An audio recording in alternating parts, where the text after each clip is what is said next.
Thank you. Calling to order Barre's 2026 Annual Town Meeting for fiscal year 2027. Before we do anything, there's a bunch of changes to the booklet that you have. So if you're the kind of person who likes to write down everything in your booklet, get out your pens, because I'm going to read a lot of numbers. Just so you understand why this is happening, first, the booklets have to be printed in advance of the meeting, but sometimes there's very late breaking news. And in this case, the late breaking news was that the Quabbin budget came in a little lower than we were expecting, which allowed the budget for some of the other items to be raised a little bit. And then there's also some savings there. So the changes are on Article 12. I have the changes. Let me pull open the article too so I can help you. Oh, they're just random. This is going to be fun. Okay.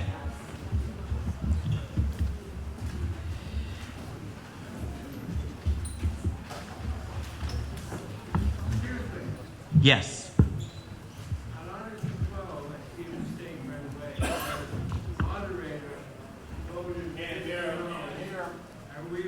We're not debating anything right now. No. Please sit down, Sam.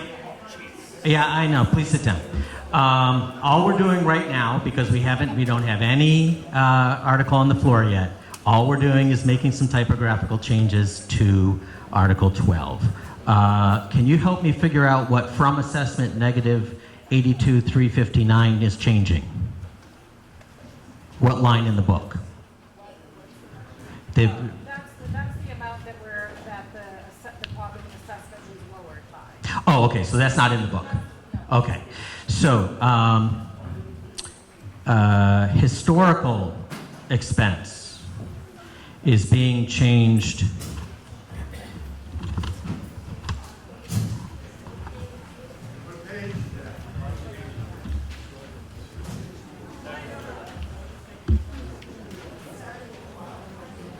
Found it.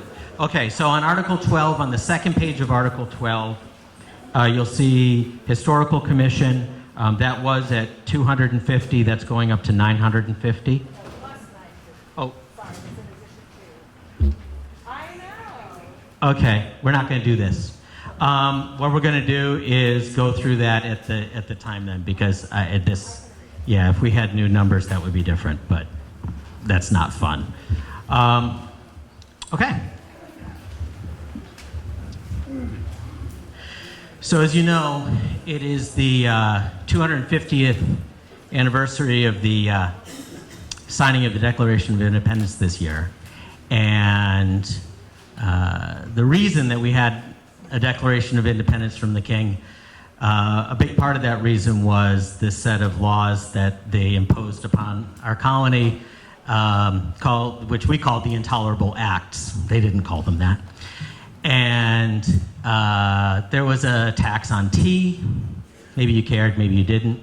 There was a Stamp Act that was trying to limit free speech, really. Maybe you cared, maybe you didn't. And they pretty much banned town meetings. And you cared. Back in the early 1800s, a historian was talking to some old timers who were there at the Revolution and saying, why did you guys raise a militia? And it was because they took away their meetings. It was the right to have a voice in your government was something that was worth fighting for. And I think that we're honored to be able to continue to participate in one of the oldest forms of democracy on the planet. So thank you all for coming. And I am going to get started with the moderator's motions. These are some procedural things I do at the top of the meeting that will hopefully let the meeting go a little faster. I'm going to ask for unanimous consent that the meeting dispense with the reading of the warrant and the constable's return of service of that warrant, and that the moderator not be required to read warrant articles verbatim, but may refer to them by number and or subject matter. Second, that the moderator may extend the floor to town management and staff and other non-voters, provided that they must first be recognized by the moderator. And third, that the moderator, pursuant to Mass General Law, Chapter 39, Section 15, be allowed to declare a two-thirds vote rather than taking a standing count. So, hearing no objection, those are adopted.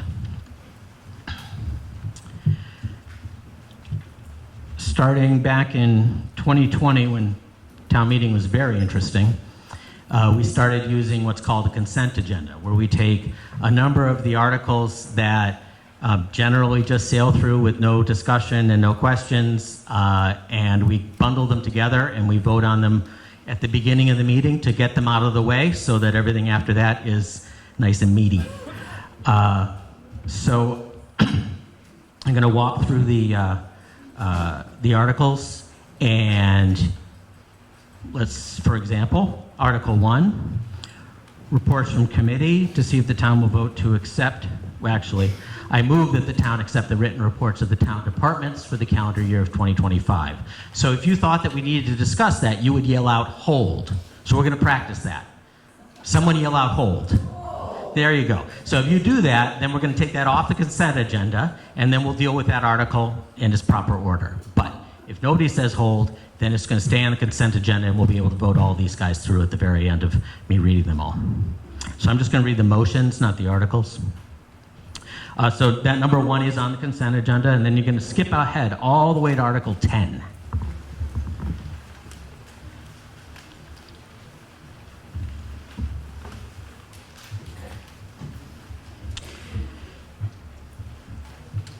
Article 10 is the water enterprise budget, and it's a motion that the town appropriate the sum of $694,408 from water receipts for the Water Enterprise Fund for the operations and maintenance of the municipal water system for the fiscal year beginning July 1st, 2026, as printed in the FY 2027 Annual Town Meeting Finance Committee booklet, which is the booklet that you're looking at.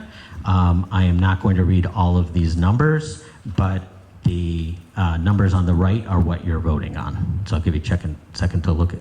Are you going to hold, or you just have a question? Yeah.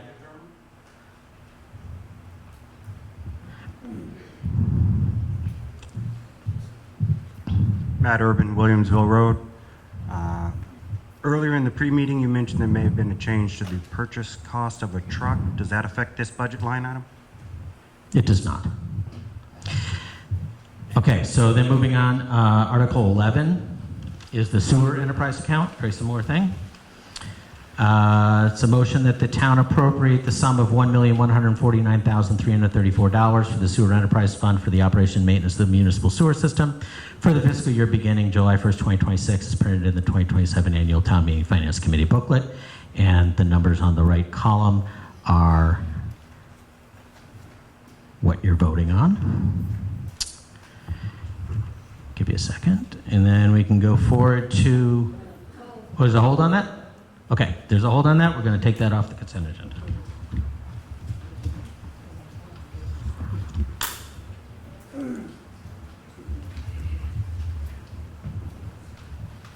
Okay, 14.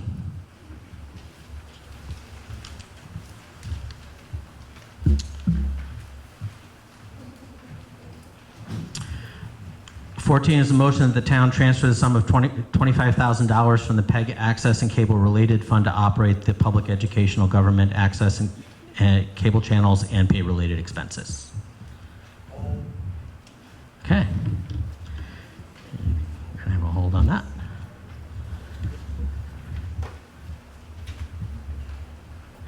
Uh, 15.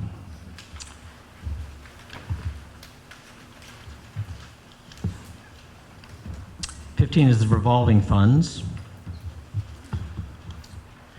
It's a motion that the town establish spending limits for the town's revolving funds accounts established pursuant to Mass General Law, Chapter 44, Section 53E and a half, and the town's bylaws, Chapter 48, Section 1, for the fiscal year beginning July 1st, 2026, as follows. And if you look through there, you'll see that each of these departments has a fund where they get some money in and they can spend that same money out, and this is what lets them do that. Yes? We didn't do 12. So there was a hold on 11, there was a hold on 14. We didn't, 12 is not part of the consent agenda. We're definitely going to talk about the budget all by itself. Chapter 16 is the Chapter 90 grant. It's a motion of the town accept any and all state highway assistance funds authorized by the state legislature, approved by the Mass Department of Transportation Highway Division under Chapter 90 Highway Assistance Program from the period of July 1st, 2026 through June 30th, 2027, and to approve Article 16 as printed.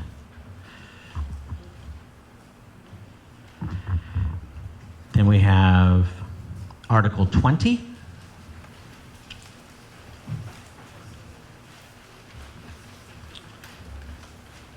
That's a motion that the town authorize the Board of Assessors to appoint one of its members to a paid part-time position under their supervision as allowed by Massachusetts General Law, Chapter 268A, Section 21A, to fix the compensation of such appointee an hourly rate of $24 to $25 per hour with funding for such a position within the assessor's budget voted pursuant to Article 12. And then Article 21 is the town raise and appropriate a sum of $29,100 to pay for the costs associated with the assessor's recertification of properties, special appraisal expenses, cyclical reinspection, and annual interim adjustments, and anything incidental or related thereto. So, with the exception of those two that were held, we're voting on all of those articles together as a simple up or down voice vote. So, all those in favor, please say aye. Aye. All those opposed, say nay. It's unanimous. Thank you.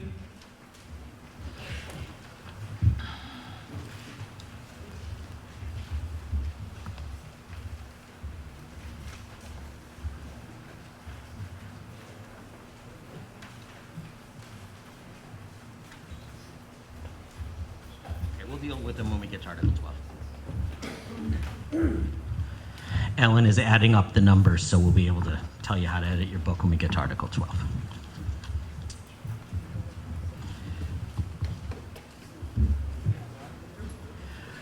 The Select Board has a microphone that they're going to be using for making their motions. I just ask that when they use that microphone, they try to face me, and that I have no problem with them answering questions using that microphone, but if they want to speak as themselves and not as a Select Board member, I would ask them to speak on the floor like everybody else. Article 2 is the payment of bills from a prior fiscal year. Do I have a motion? Mr. Moderator, I move the town transfer $425.61 from sewer retained earnings to the sewer expense account and $425.61 from water retained earnings for a total of $851.22 to the water expense account for a total of $851.22 for payment of FY 2025 invoice number 125-800 to Kirkwood Direct LLC. Second. Okay, I have a motion and a second. Was everybody able to hear that? Was that coming out of the speakers okay? And yeah, so I think you project, so I think that was great. Can you just do a quick test on that mic and hold it real close to your mouth when you talk? Test. Yes, okay. So I think the trick is that you can't hold it down here, you got to hold it up here. I can project without it.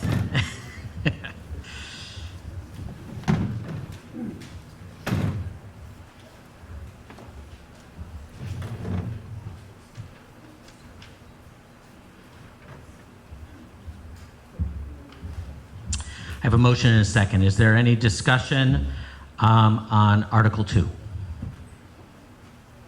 Okay, so it's a funny thing in Mass General Law that when you're voting on something from a previous year, you have to pass it with 80% of the vote. So if it's unanimous, then that's cool. Otherwise, we're going to take a count because I can't make a judgment on 80%. So all those in favor of the motion under Article 2, please say aye. Aye. All those opposed, say nay. It's unanimous. Thank you.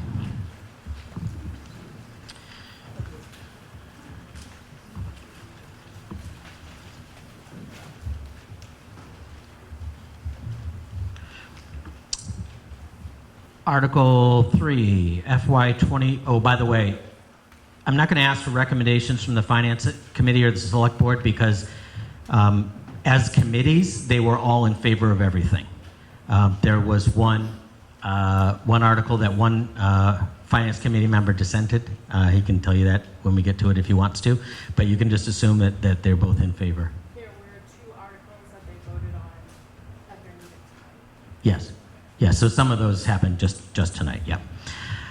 Okay, so Article 3 is a transfer from sewer retained earnings for a compact loader. Can I have a motion, please?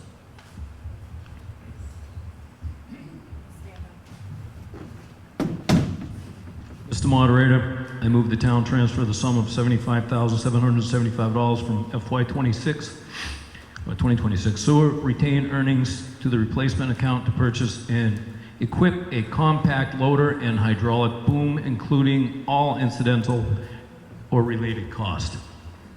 I have a motion. Do I have a second? I have a motion and a second. Is there any discussion on Article 3? Hearing none, we can move to a vote. All those in favor of the motion under Article 3, please say aye. Aye. All those opposed say nay. The motion carries unanimously. Thank you. Article 4, FY 2026, transfer from sewer retained earnings for heat pumps.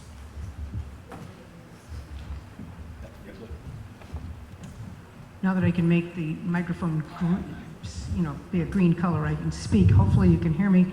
Article 4, transfer from sewer retained earnings for heat pumps. I move the town transfer the sum of $14,520 from FY26 sewer retained earnings to the sewer equipment account for the installation of heat pumps, including all incidental and/or related costs at the wastewater treatment facility. I have a motion and a second. Is there any discussion of the motion? Hearing none, we can move to a vote. All those in... Oh, wait, we do have some discussion. Is there a condition Can of you the... please identify yourself and say where you live? Edward Thanks. Kelly, Gilbert Road. Is there a condition with the acceptance or installation of the heat pumps to remove the existing heating system? Is there somebody in the room who can answer that question? Has anybody done the cost analysis to see the difference in actual out-of-pocket expense between the current heating system and the proposed installation of the mini-split? Based on my experience of people that have pulled out the existing heating systems or switched over to mini-splits or only have mini-splits, they've been negative. The cost is additional, the maintenance is additional. I would recommend that we would not accept this. Thank you. And also, too, we have experience at the police department with condensate lines that rotted out due to poor installation. So we do have a history of bad installation of these units. And the maintenance cost of the units that are generally not expressed is every year the unit needs a full cleaning. Line sets need to be checked. I mean, there's a lot more to it than just these government rebates that you get. Thank you. Did you want to make a comment about that?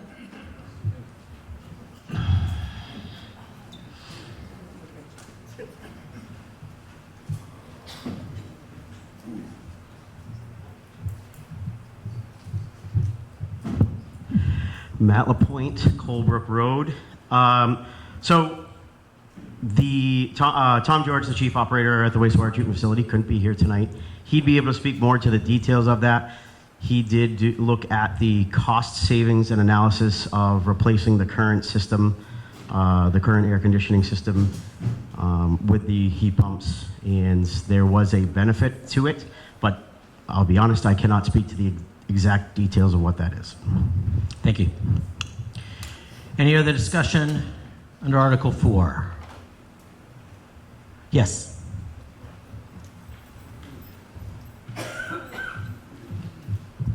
Candace Miracle, I'm at 1066 Old Hardwick Road. I have heat pumps. They don't work here for heat in the wintertime. They're horrible. I ended up having to get a propane heater backup just so I could keep my home warm. I would not recommend them. I wish I had never put them in.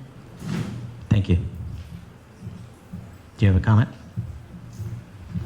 Corey Bombrady, 473 Walnut Road. I believe they're already installed. Okay, well, that's interesting. If you didn't hear, Corey says that he believes that they're already installed. Sam, did you have a comment?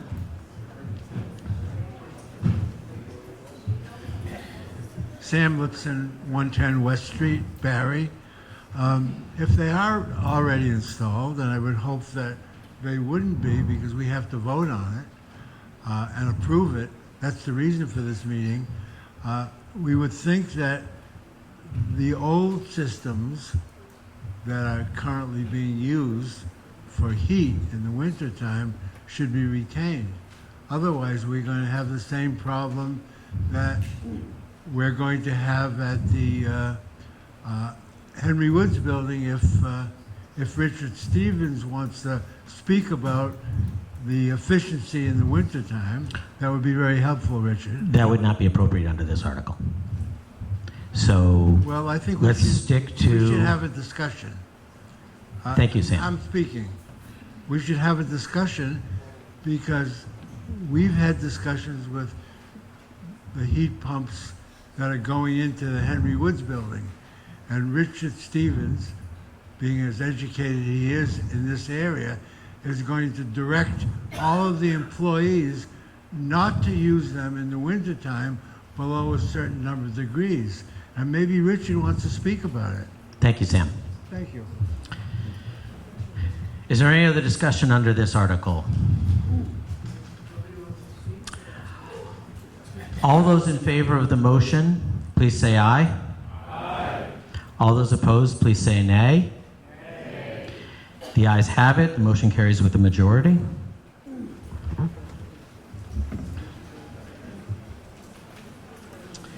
Article 5, FY 2026 transfer from sewer retained earnings for debt service. Mr. Moderator, I move the town transfer the sum of $45,755.83 from FY 2026 sewer retained earnings to the sewer expense account to pay a portion of the interest due and legal cost on the treatment facility upgrade bond anticipation note. I have a motion and a second under Article 5. Is there any discussion under Article 5, under that motion?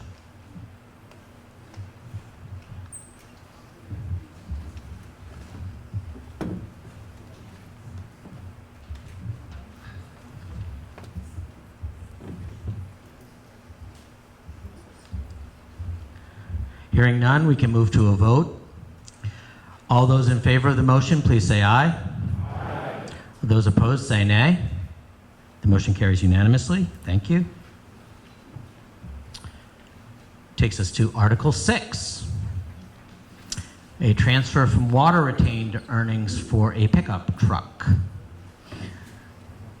Mr. Moderator, I move the town transfer the sum of $92,024.75 from the FY 2026 water retained earnings to the water pickup truck account for the purchase of a Ford F-350 or equivalent model pickup truck and plow for the water department, including all incidental or related costs.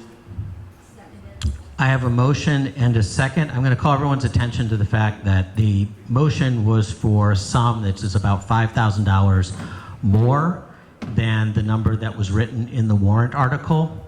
I'm going to consider that change de minimis and rule that motion still within scope. Can you repeat the figure, please?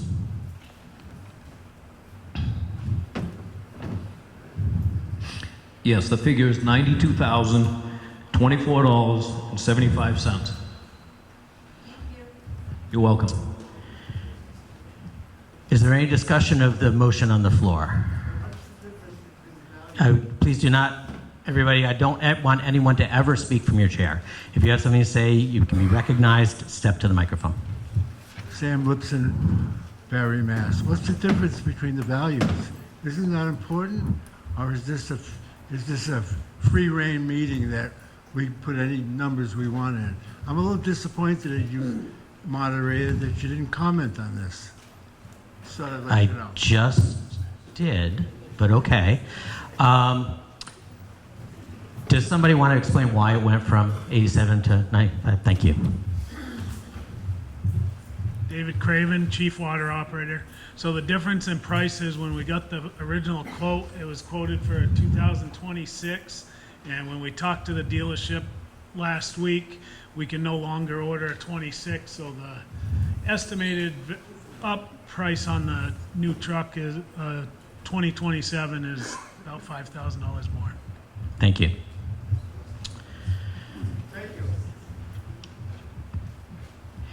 Any other discussion?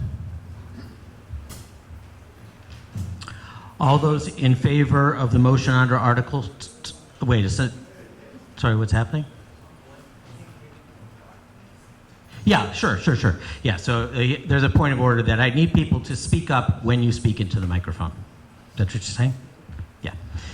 Okay, so all those in favor of the motion under Article 6, please say aye. Aye. All those opposed say nay. The motion carries.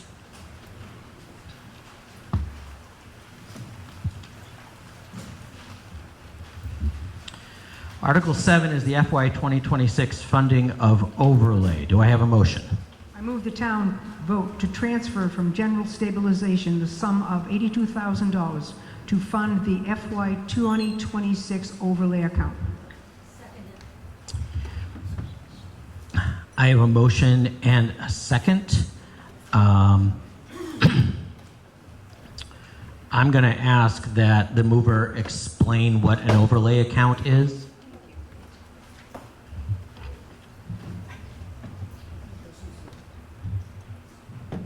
I would introduce Melanie Jackson, our town administrator, to the assembly and ask her to make a comment on that if I would.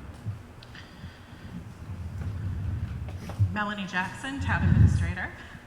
So the overlay is for funding exemptions and abatements when people apply for them through the assessor's office. Yes, sir.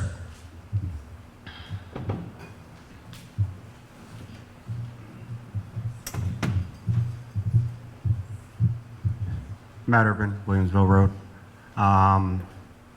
Is this usually funded in this manner, or is this part of helping to pay back what they let us borrow last year or the year before? I forget how this overlay fund is traditionally funded.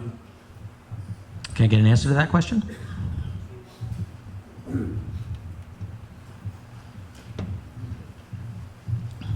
Jesse Warren, Gilbert Road. Normally, this is funded at the end of the calendar year when we're in the process of setting the tax rate. However, this last calendar year, we were a bit too close to the levy limit to be able to raise any amount of money for the overlay on the account. Can you repeat that right into the microphone? Sorry, yes, Jesse Warren, Gilbert Road. Normally, the amount is raised at the end of the calendar year as part of setting the tax rate. However, this last year, we were a bit too close to the levy limit to be able to raise any money for the overlay. And just to clarify, on average, we spend, for all of these exemptions, for service-connected disability veterans, for elderly citizens, we spend about $53,000 on average out of that account. And so it's important that we put in at least that much every year to make sure that we don't run out of the money we're required by the state to pay for those accounts. Thank you. Any other discussion? This is funded from general stabilization, and when we pull from our stabilization fund, we need a 2/3 vote, not a simple majority. All those in favor of the motion, please say aye. Aye. All those opposed say nay. It's unanimous. Thank you. Article 8, an FY 2026 funding of a fire truck lease payment. Mr. Moderator, I move the town transfer from general stabilization the sum of $127,701.99 to fund the FY 2026 fire truck lease payment. I have a motion and a second. Is there any discussion under that motion? Seeing none, this is the same deal. We're coming out of general stabilization, so I need a 2/3 vote. All those in favor, please say aye. Opposed, say nay. Unanimous, thank you.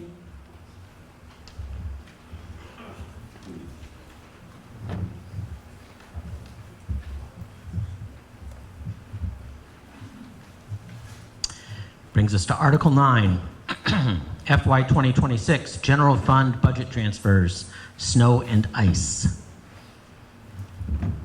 Mr. Moderator, I move the town transfer from general stabilization the sum of $62,000 to fund a portion of the FY 2026 snow and ice budget.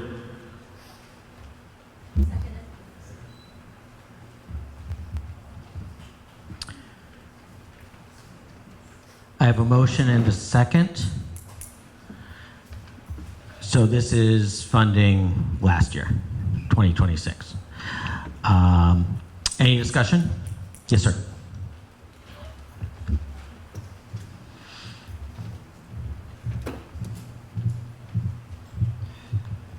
Matt Urban, Williamsville Road.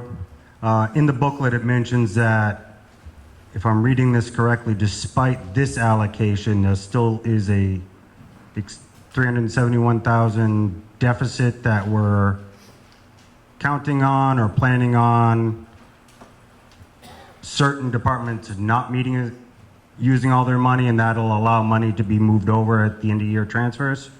So could you explain what that $371,000 means? Mr. Moderator, this $371,973.15 is the existing snow and ice deficit. This $62,000 from stabilization will get us down in that deficit. There is a bill on, I'm sorry, I was supposed to look at you. There's a bill on the state floor for winter recovery.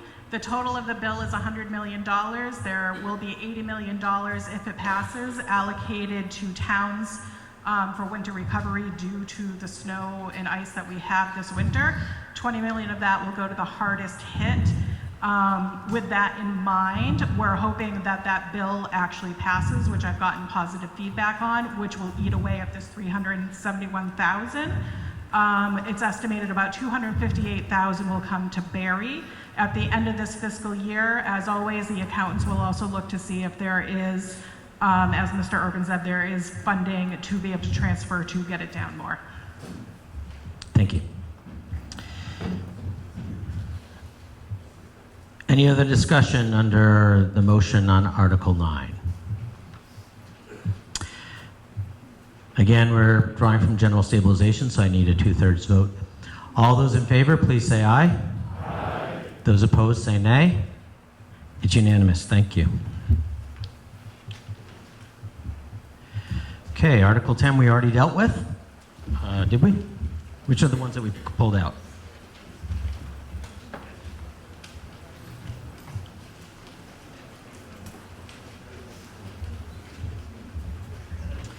Yep, we already did Article 10, but we did not do Article 11, FY27 Sewer Enterprise Budget. So could I get a motion on Article 11?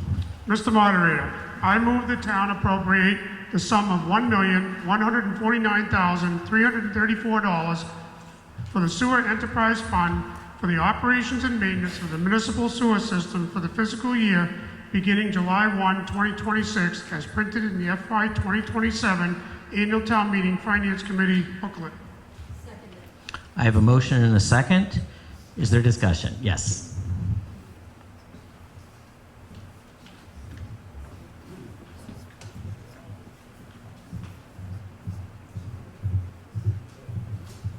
Kathleen Inman, 47 Summer Street. This year's budget I have no comment on because it is what it is. I just ask that you look further next year and look at the fact that for the indirect costs for water and sewer, I feel as though they have not been looked at carefully enough. Just 10 years ago, it was 15,000, then it went to 25. It went to 50,000 last year, and now it's 100,000. I just ask you to look at the fact that there are indirect costs that are borne by the sewer department and water department, such as plowing in the wintertime using a sewer truck. No bills are paid by the Henry Woods Building for all those different departments, because that's just the way it is when we put the sewer system in. And the fire department for years took all of the fire department from the water and sewer departments to take care of the situations for the first 25 or more years, because it was a volunteer fund. We never received monies for that, if you're trying to hold a true accountability. And the last one is sewer-wise, there's 22% less users than there are water users. I just ask that you look at that next year. Thank you very much. Thank you. Any other discussion under Article 11? Seeing none, this requires a simple majority. All those in favor, please say aye. Aye. All those opposed, say nay. The motion carries.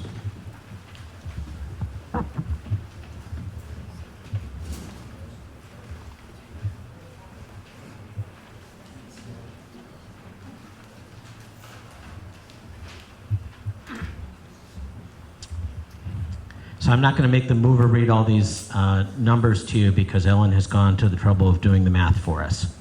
And I can give them to you in order. Isn't that fun? So if you look at the chart on the page here, go down to Board of Assessors. We're bringing that number up to $137,786. If you go down to Town Clerk, we're going to bring that one up to $202,203. Conservation Commission on the next line is going up to $1,800. The Planning Board on the line after that is going up to $3,800. If you skip down to the Fire Department, we're going to bring that up to $354,320. The ambulance services, we're going to bring up to $831,496. The building department, we're going to bring up to $34,367. The tree warden on the last line is going to come up to $5,000. Next page. The Department of Public Works is going to move up to $647,395. The cemetery department is coming up to $16,884. The Council on Aging is going to come up to $143,019. Veteran Services is going to come up to $82,484. Recreation will be increasing to $17,600. Parks and Commons will come up to $53,600. And the Historical Commission will come up to $1,200. That brings the grand total on the bottom line on the right-hand column to $7,180,460. So there hasn't been a motion yet. I'm just correcting the book. So I'll get a motion and then we can discuss this. Can I get a motion under Article 12? For Article 12, I move the town fix salaries and compensation of all elected officials of the town for fiscal year 2027 for the period of July 1, 2026 through June 30, 2027. And further, to raise and appropriate the sum of $6,094,970, transfer from free cash the sum of $610,790, transfer from Council on Aging formula grant $11,700, and transfer from an additional sum of $463,000 from ambulance receipts reserve for a total of $7,180,460. Identified in the town's omnibus budget as follows, that has been read by the moderator. I have a motion and a second. Is there discussion? Yes, Sam.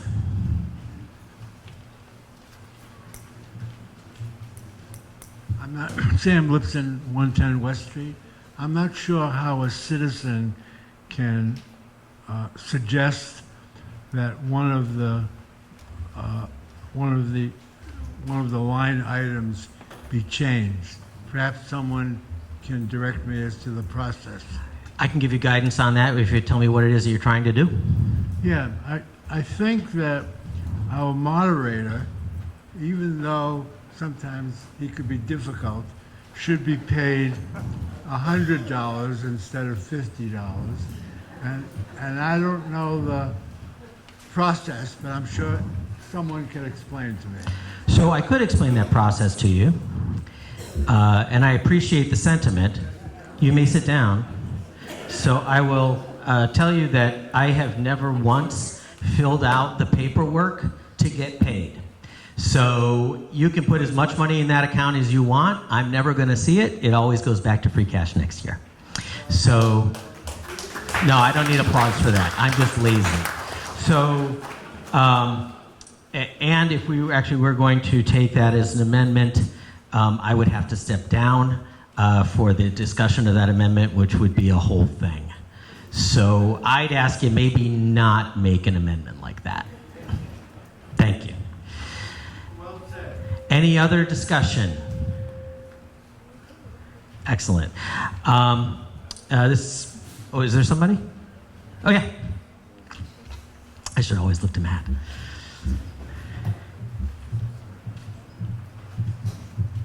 Matt Urban, Williamsville Road. First of all, I applaud all the effort you guys have put into this budget, and I really mean that. I know you've done a lot. For anybody that doesn't understand, they're actually showing a reduction from last year.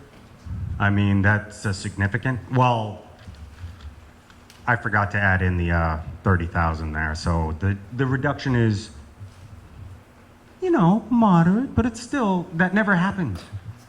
That's what I'm trying to say here. Now, so they've made great efforts to deal with that, but I do want to ask a question to make sure I'm not misrepresenting this.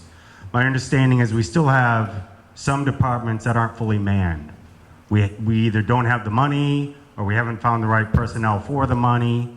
I'm just curious if you have an idea of how many people that in the org chart that's approved to be filled are not filled, because this just speaks to what's coming in the future.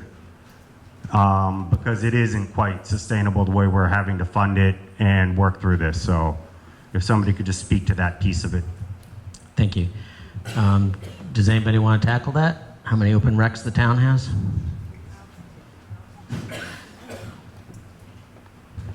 So at this time, Bring that right up to your mouth. this Thank you. budget actually put back a part-time person in the fire department. We are hopefully putting together a committee through FY27 to look at the structure of the government in Barre and the financial cost of the structure of the government in Barre. And we will have recommendations as to our staffing levels and how they should be paid and so on. You can take that book. It's yours. Okay. Ms. Urban.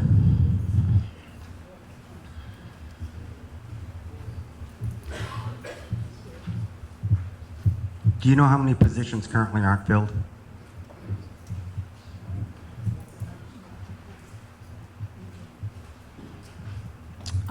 We have some DPW issues that we're working through, and we have individuals that may continue to be employed by us but may not. So what we're probably, that would be the area where we have lost some staffing pattern, of a pattern. But that's it. That again, we have some issues that have to deal with an individual who has some medical issues. So whether that individual may or may not participate as an employee in the future, but we hold that position open. Are you fully staffed right now for every position you would fill based on what's been approved as an organizational chart? Do you have a person in DPW filling every role? I think, Matt, I think that was asked and answered. She just said that there's a potential for an open role at the DPW, and that is it. Is that it? Well, I would tell you that there are situations within our community where we could use more man-hours that may never have been available to us. I don't know what you want me to say, other than there's 4 positions here, 3 positions. For example, you would approve Please 9 direct all questions to the moderator. Mr. Moderator. To be more specific, what I'm saying is a department cannot hire someone if it's not approved as a position to be filled. That's correct. So you approve so many positions, and the question is how many of those are currently filled? Or open. Not speaking of the future, because I understand things can change. I'm talking about presently, what's, if you don't mind. So I don't know the complete answer to that. Are you talking about this funded budget? How many, or are you talking about FY26? I'm talking about, as of May 19th, 2026, how many positions are approved to exist and how many are not full? 2 are Thank not you. full. Good enough. That's Thank you. all I was asking. I You're welcome. apologize. But Thank you. I'm trying to just express that it's going to grow. Thank you. Any other discussion under Article 12, the omnibus budget?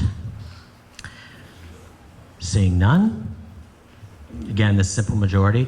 All those in favor, please say aye. Aye. All those opposed, please say nay. It carries unanimously. Thank you. Article 13 is the FY 2027 omnibus budget for schools.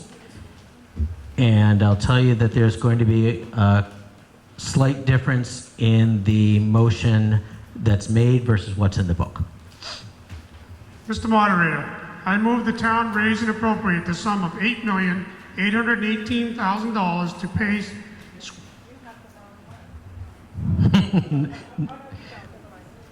to pay school charges and expenses as identified in the town's recommended omnibus budget relative to education as follows for the fiscal year beginning July 1st, 2026.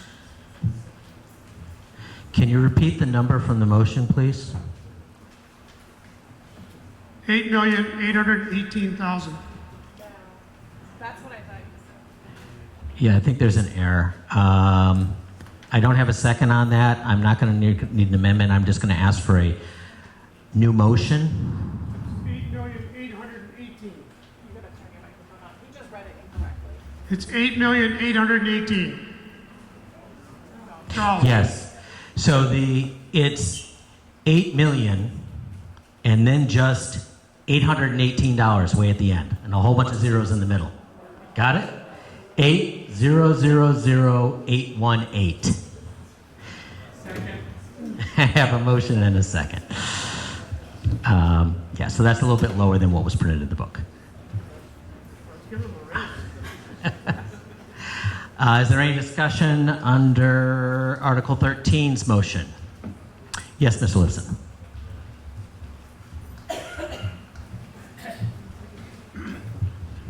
I had Sam Lipson, 110 West Street.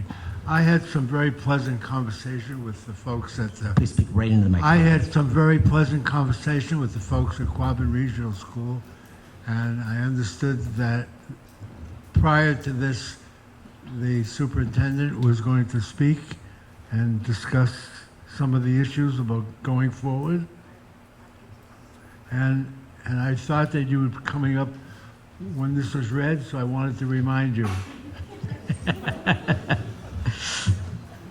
If you would like to speak, you may, but you are not compelled to. Thank you. Colleen Muha, Superintendent of the Quabbin Regional School District. So I would, be happy to make a little bit of a statement about the state of our schools and address some questions that have come up. So I just want to say the Quabbin Regional School District continues to take great pride in our students and our learning community. We strive to provide strong educational opportunities for our students. In the past 2 years, we've worked really hard, and I talked about this at town meeting, to create specialized programs for our diverse learners. And I'm happy to report that's allowed us to keep our own students in district. It's resulted in better outcomes for our kids, and we've had cost savings. We're seeing academic increases coming out of COVID. It's been slow, but our district data is improving. As a district, our students express diverse interests, including for advanced course offerings and programs that include more hands-on learning and allow for students to graduate with industry-recognized credentials. Unfortunately, state and federal funding continue to provide significant challenges as we have not received promised funds or recommended funds in the way of Chapter 70, Title I, IDEA, which is our special education funding, and rural school aid as examples.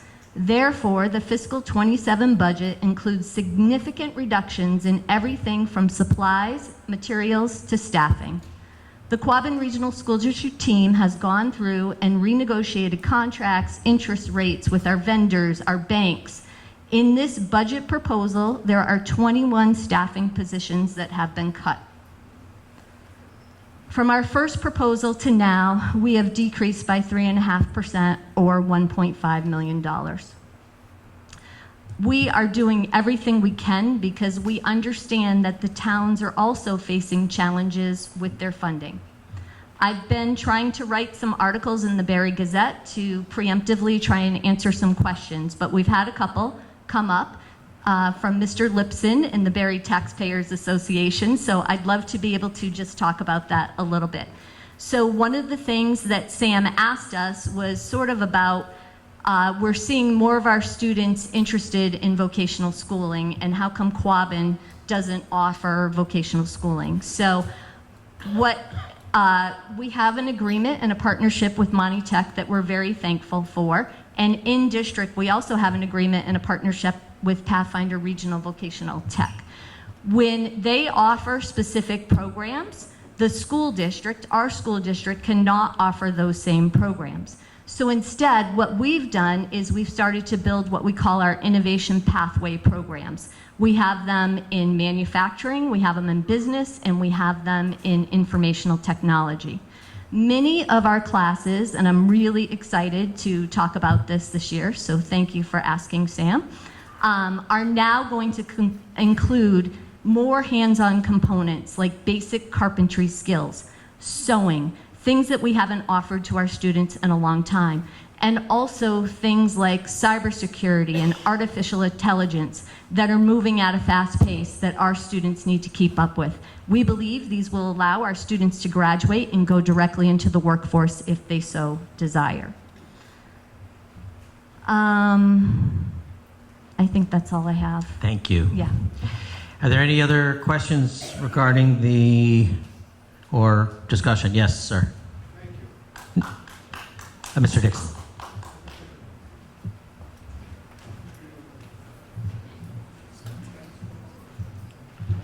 John Dixon, 460 Worcester Road. I was just hoping for some clarification on which line items were changing based on the adjusted total. Yeah, I can answer that one for you. The assessment for Quabbin Regional School District was reduced to $7,514,364. That's a reduction of $82,359 from where it's said in the book. Yes.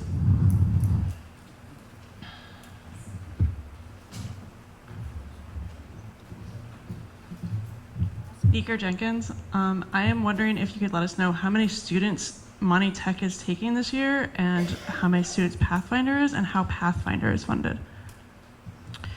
Can I get an answer to that? Do you know?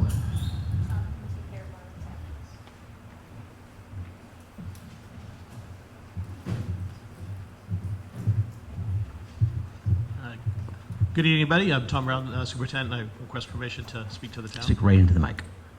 My name is Tom Brown. I'm Superintendent at Monty Tech, and I request permission to speak on the town Yes. as I am not a member. Granted.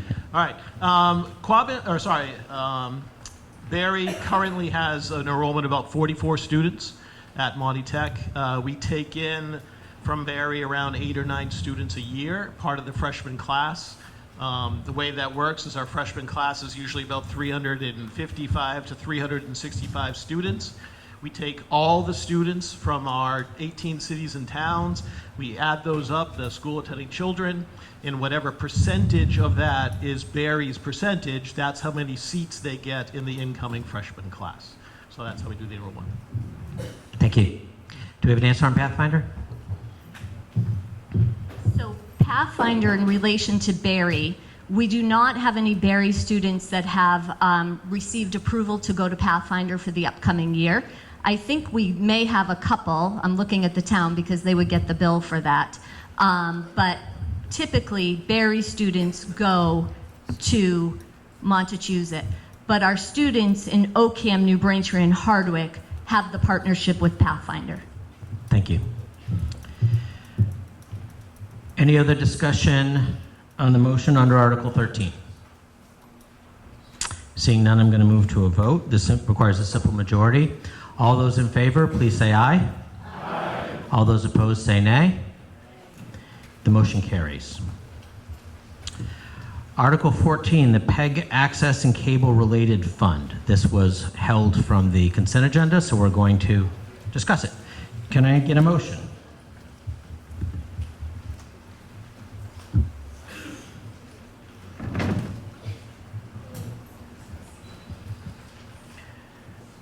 Mr. Moderator, I move the town transfer the sum of $25,000 from the PEG Access and Cable Related Fund to operate public, educational, and governmental PEG access and cable channels and related expenses. I have a motion and a second. Is there discussion? Yes, sir.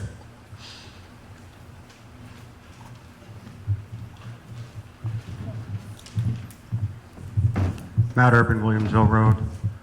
In relation to this specific fund, I'm referring to my understanding that since April 2022, we were supposed to have the ability to record, video record, and audio record all meetings for all boards, commissions, and committees. And since then, generally, this is the fund that's been said it would be used to do it with. And since then, we continue to only put $25,000 in this fund every year, and we still don't have a system. So I'm just curious, do we still have no plan to do it this fiscal year with this money? I'm just curious when you're gonna get to it if you keep saying this is the fund you're gonna use, but you never give it more money. So there's a question on the floor as to how we, whether we intend to increase the recording of public meetings this year. Someone want to answer that? It's certainly our intent to continue to offer more opportunities for the public to view live, if possible, all of the meetings that we have running. I think at this point, our Finance Committee, our Select Board, I believe also all of our DPW meetings are available to us. There are still some, for example, the Planning Board, I don't believe the Conservation Commission, but they have any live recordings happening at this time. We certainly have made progress in the last year or two, doing more and doing it online, shall we say, live, and that has been helpful. There are times when we are unable to do it live, but provide it as an after we conclude the meeting, due to the fact that some of our access to our sort of the individuals who manage our technology are not available sometimes when we have varied varied times when we hold meetings. So I think we've made progress. Are we perfect? Absolutely not. There's a great deal of pushback from some of the boards. They just don't want to do it. And it is difficult to, go in there and kind of insist and so forth, because, for example, just because you're the select board member, you're not in charge of anybody else. So when people are, either having difficulty or feel that they don't have the equipment or the expertise, that's our role. Our role is to say, how do we help you make it happen? Thank you. I want to put a little guardrail on this discussion. We're only talking about the budget here, right? And the funding of that. So the question is just about whether the equipment is there for them to turn on the record, whether individual boards are willing to turn on the record button, as our bylaws require them to do, is not something we need to discuss tonight. Mr. Urban.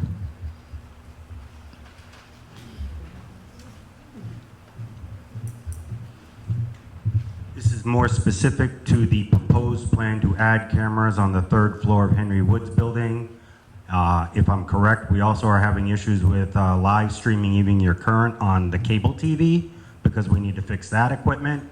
So I'm just wondering how the 25,000 is going to cover that, because I do this for a living and it's not cheap replacing servers and other equipment. So 25,000 is not doing it unless you got your brother doing it for you.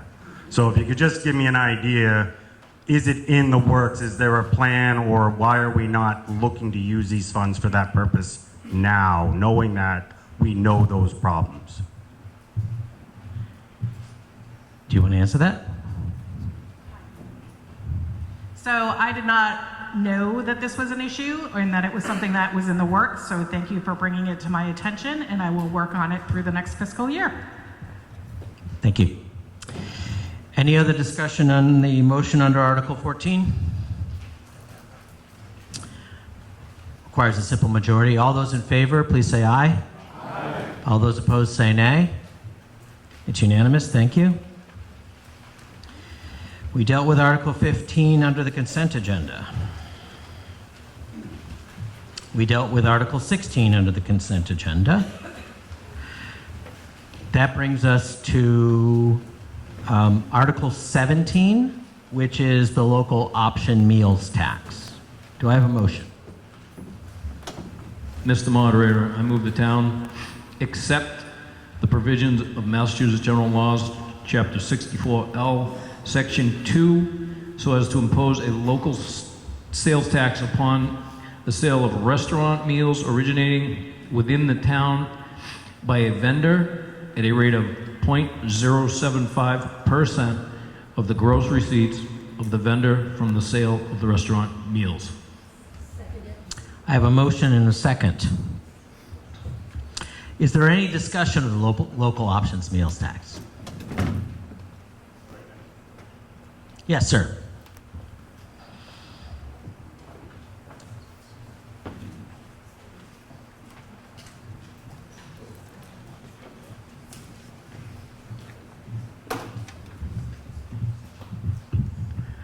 Phil Stevens, Old Stage Road, Barre, Mass.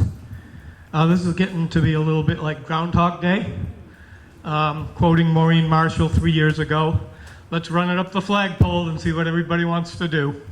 So this is the third time up. I think it's really ridiculous to be taxing food that's raised and grown in this town, taxing ice cream cones. How much money is this gonna generate? No one has said that. I give you credit because we're all looking for money. I get that. You're doing your job and we're all looking for money, but I would suggest voting this down. Thank you. Thank you. In the description in the Finance Committee booklet, there's an estimate of about $55,000 to answer the question that was in there. Yes, sir.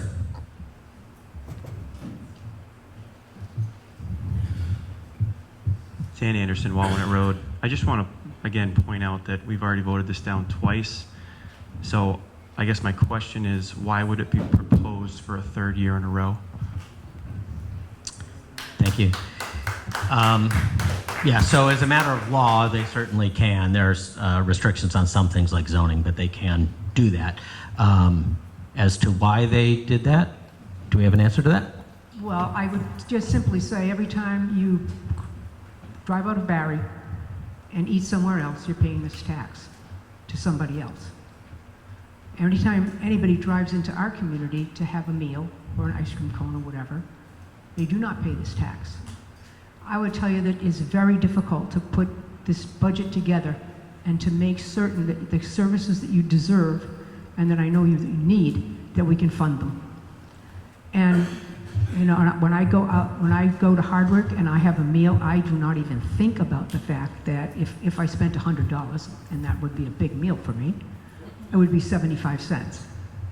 If it's a Diet Coke that I have on occasion, okay, it's 1 penny that I pay more on that Diet Coke when I go to any place outside of the town of Barre. Now, there are very few towns around us that do not have a meals tax, and that's certainly their purview, and ours is one of them. but we know it's about $50,000, and a good amount of that would be paid by people coming into our community, not by necessarily those who live here.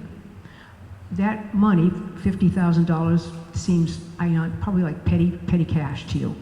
But I know when we put this budget together, $50,000 is sometimes the support we need at the senior center, or it's some of the materials we need at another particular area of our budget.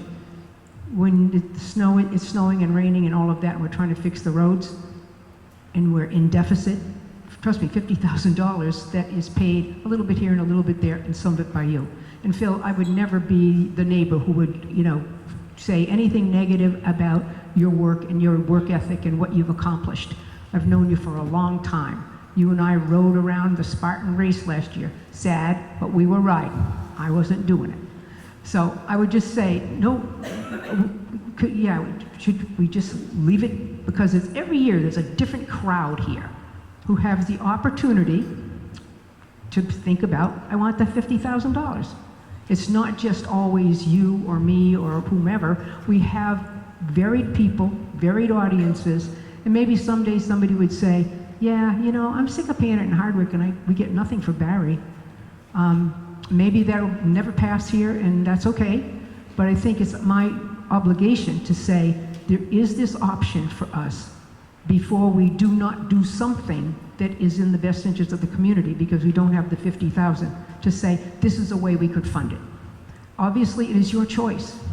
It is only our choice to say, let's look at it because everyone around us is having you pay it for them, and we don't ask them to pay it for us.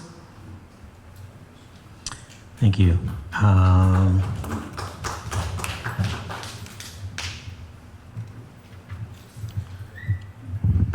Candace Miracle, 1066 Hardwick Road. I have a problem with this because the majority of the businesses that we have in this town are supported by the people in this town, which makes it a tax, another tax on the rest of us. Now, Carter Stevens, they do get a lot of people from out of town, but most of our restaurants and places where we purchase things do not. And I think, quite frankly, we're taxed enough, and it's a pain in the neck for them. And I feel a whole heck of a lot better if they were going to do that for a purpose, a specific purpose, not just we could do this or we could do this or we could do this. There's no specific purpose in mind. So that's my 2 cents. Thank you. Yes, sir.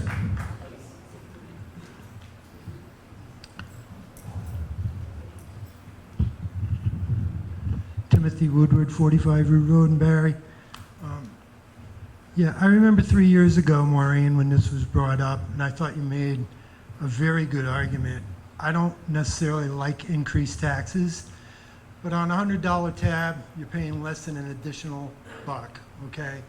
And if that'll go towards reducing, initially, I think this was supposed to be allocated directly for real estate taxes, but I could be wrong on that. But regardless of that, whatever it's going to be utilized for, if it's going to reduce whatever taxes that the taxpayers in town are paying, I just don't get it. I don't get why this is not a good idea for the amount of money we're looking at.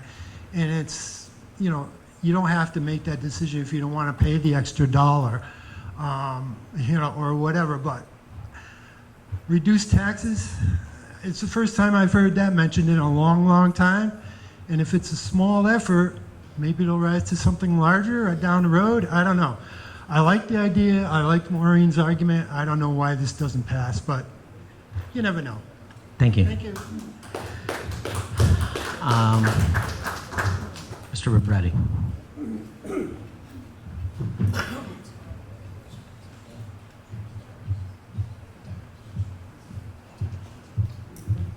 Corey Bombrady, 473 Walnut Road. I just wanted to point out that the Finance Committee was split on this, 2 and 2. Thank you. There was a hand in the back. I guess it's not anymore. Yes, sir, in the blue shirt.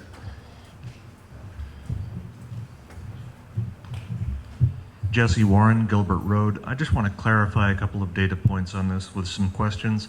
So, which meals would this specifically apply to? This would just be for packaged prepared food, is that correct? I'm seeing a nod there. Yes. Okay. And Yes. okay, and just to clarify the math on it, so let's say hypothetically, a set of meals was bought for $100. The additional tax imposed by this would bring that $100 to $100.75. Is that correct? Yes. Well, and it would go up by 75 cents more. Remember that it's already 6.25% going to the state. So what this does is it just increases the amount that goes to the state, and then they send some of it back to us. Okay, thank you. Yes.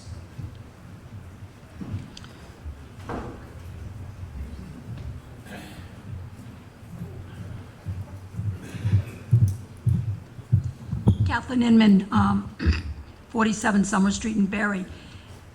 I wasn't here the last 2 years, so I just am aware of this, and I just believe that that great entrepreneurial spirit that allows these businesses to establish a business and raise money and do what they need to do to be successful should also be applied to the town so that they have an opportunity to be a bit more successful to help us out.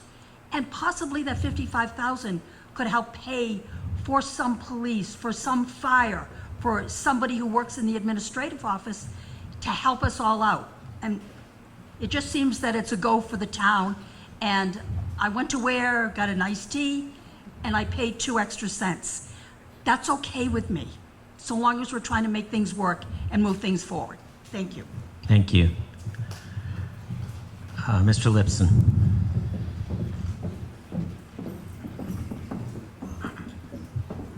Sam Lipson, 110 West Street.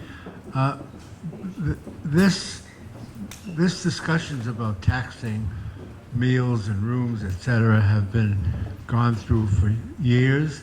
And recently I had a lovely discussion with our town administrator, who I may add is doing one hell of a job. And I mentioned a couple of issues to her, and her response was that we probably should look into some of the issues that I've represented, and maybe we should see the effect of this on the whole. So by saying this, I'm asking that these 2 articles be tabled until next time, however I do that. That's a motion to table. There's a motion to table and a second on that motion. We can't discuss that. We just go straight to a vote. And in order to table, I'll tell you what it means. What it means is that we don't vote on it at all. You can only have a motion to table the motion that's on the floor. So this doesn't deal with the rooms tax at all, even though you mentioned it. We're just talking about tabling the motion for the local option meals tax. Because tabling stifles debate, the rules of procedure require that we have 2/3 in order to table a motion. So, all those in favor of tabling the motion, please say aye. Aye. All those opposed, please say nay. Nay. The motion fails. The motion to table fails, so we are now back to discussing whether we should adopt this meals tax. Mr. Urban.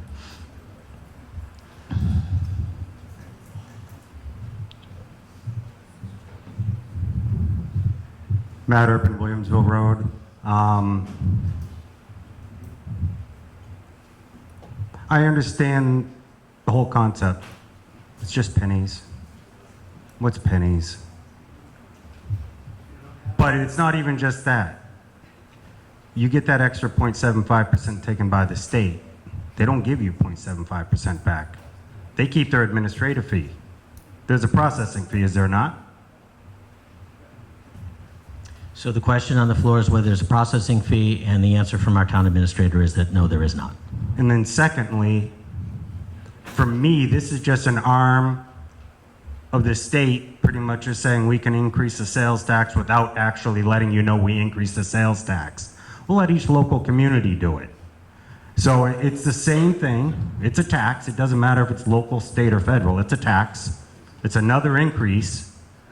And this allows us to say, no, I don't want any more increases. So as a town, you have that choice.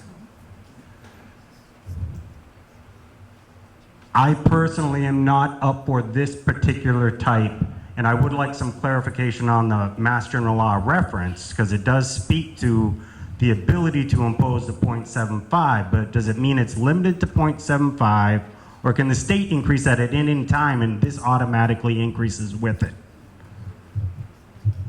Thank you.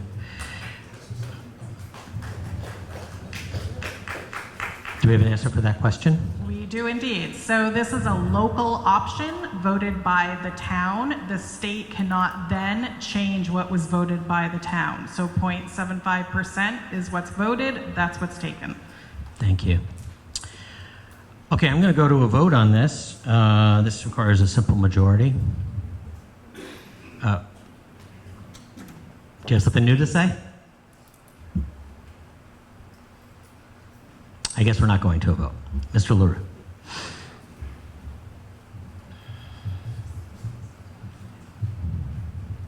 Rob LaRue, Main Street. I voted against this 2 years ago. I voted against it last year. The reason being the consensus on the floor was we didn't have confidence in our administration. And we have a new town administrator, and things have changed dramatically. I trust her with my money. Thank you. All right, now we're going to go to a vote. All those in favor of the motion, please say aye. Aye. All those opposed, say nay. Nay. I think we're going to need some tellers on this. I'm going to appoint 2 members of the Finance Committee to be tellers. How about that, Zach? And how about Don? So what's going to happen is I'm going to ask the people voting yes to stand up in a second, and Zach's going to walk down this side and count everybody on this side, and Don's going to walk down that side and count everybody on that side, and then they're going to come tell me what the numbers are. So all those in favor of the motion, please stand. Zach, don't forget to count the select board.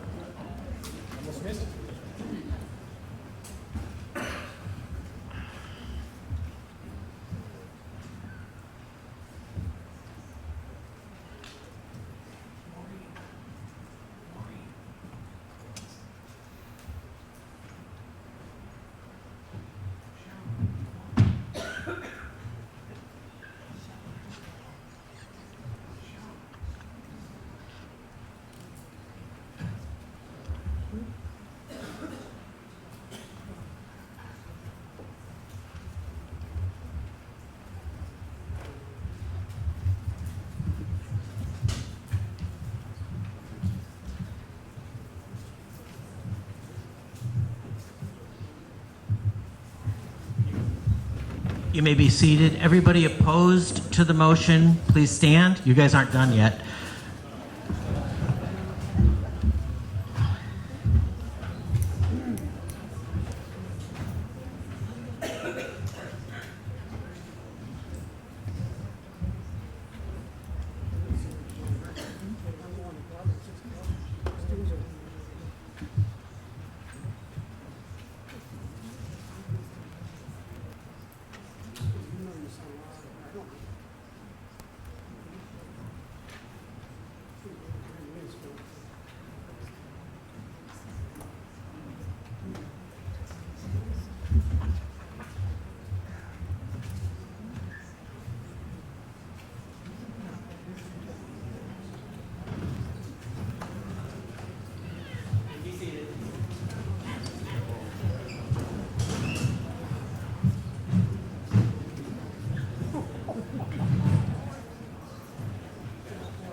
The vote was 73 in favor, 79 opposed. The motion fails. Article 18 is a local option rooms tax. Do I have a motion? I have a feeling you're going to be really happy with this one. I move the town accept the provisions of Mass General Law, Chapter 64G, Sections 3A, so as to impose a local option room occupancy excise tax at a rate of 6%. I have a motion and a second. Is there any discussion of the motion? Yes. This is an awesome one that I would support. All the people that are going to come and stay here are from out of town. Thank you. Any other discussion? Okay, we can move to a vote. All those in favor, please say aye. Aye. All those opposed, say nay. Nay. The motion carries.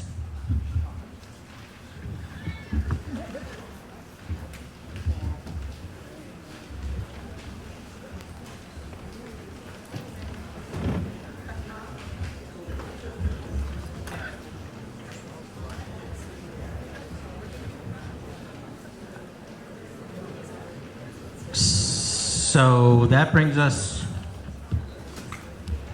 to Article 19, and I was informed before the meeting that someone wants to make a procedural motion regarding Article 19. I recognize Corey Bombretti.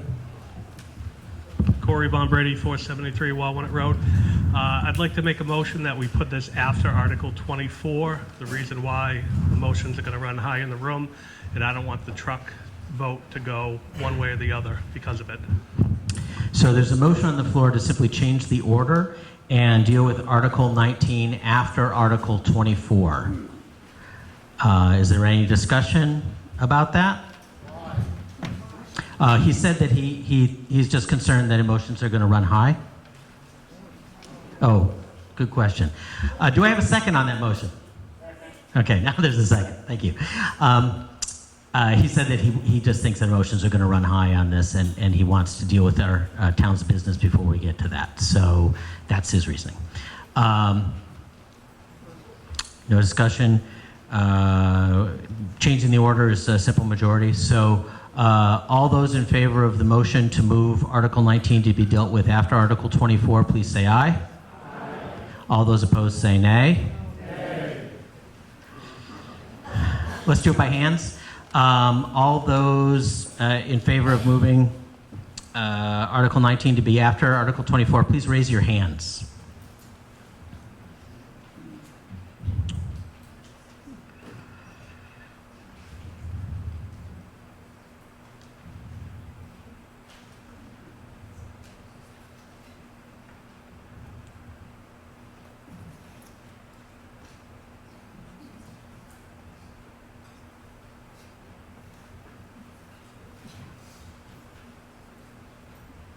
Okay, and everyone opposed to moving the article, please raise your hands.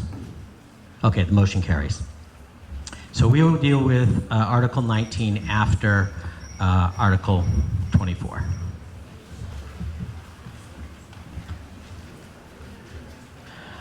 Article 20 and 21 have already been addressed in the consent agenda, which brings us to Article 22. Do I have a motion?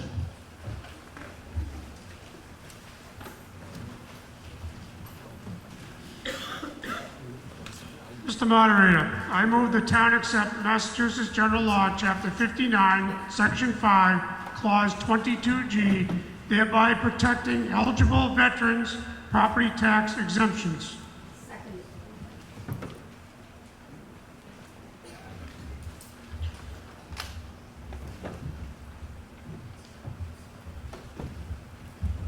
I have a motion and a second under Article 22. Is there any discussion?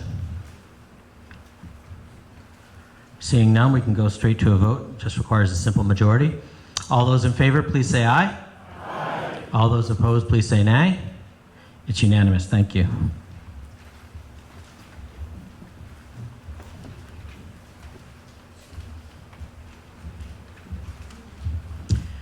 Brings us to Article 23.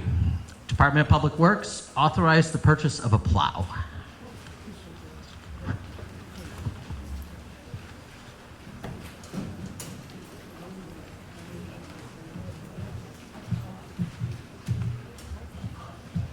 So, Mr. Moderator,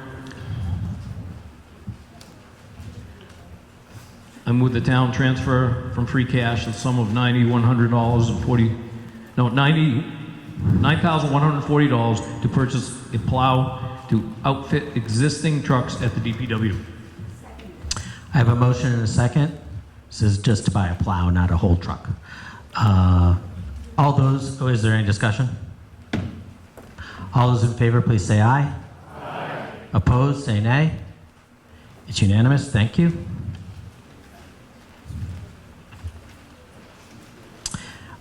Brings us to Article 24, Department of Public Works authorizing the purchase of a 10-wheeled dump truck. I think we're going to have to use my recess voice, or I'm going to die.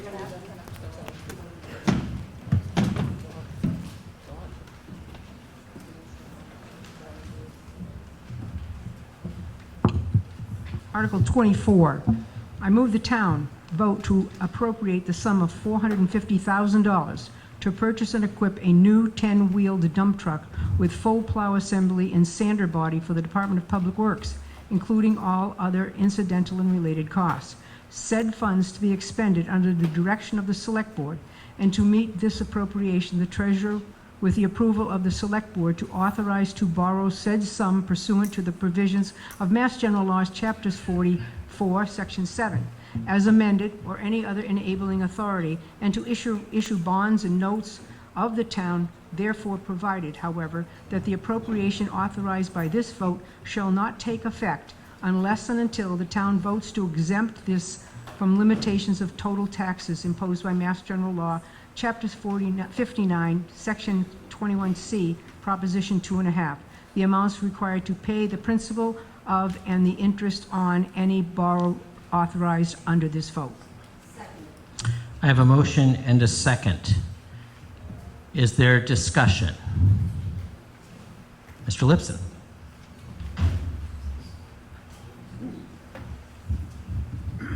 Sam Lipson, 110 West Street.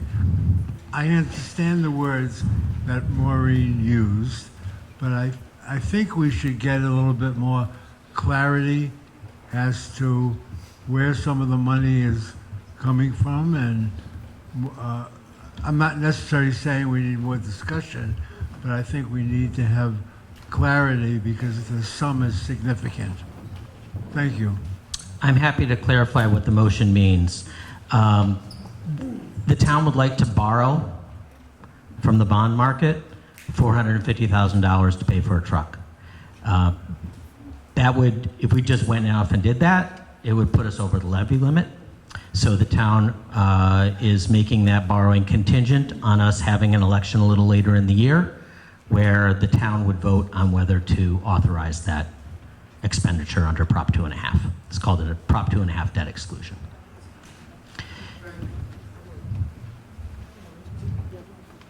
Do you want to say something?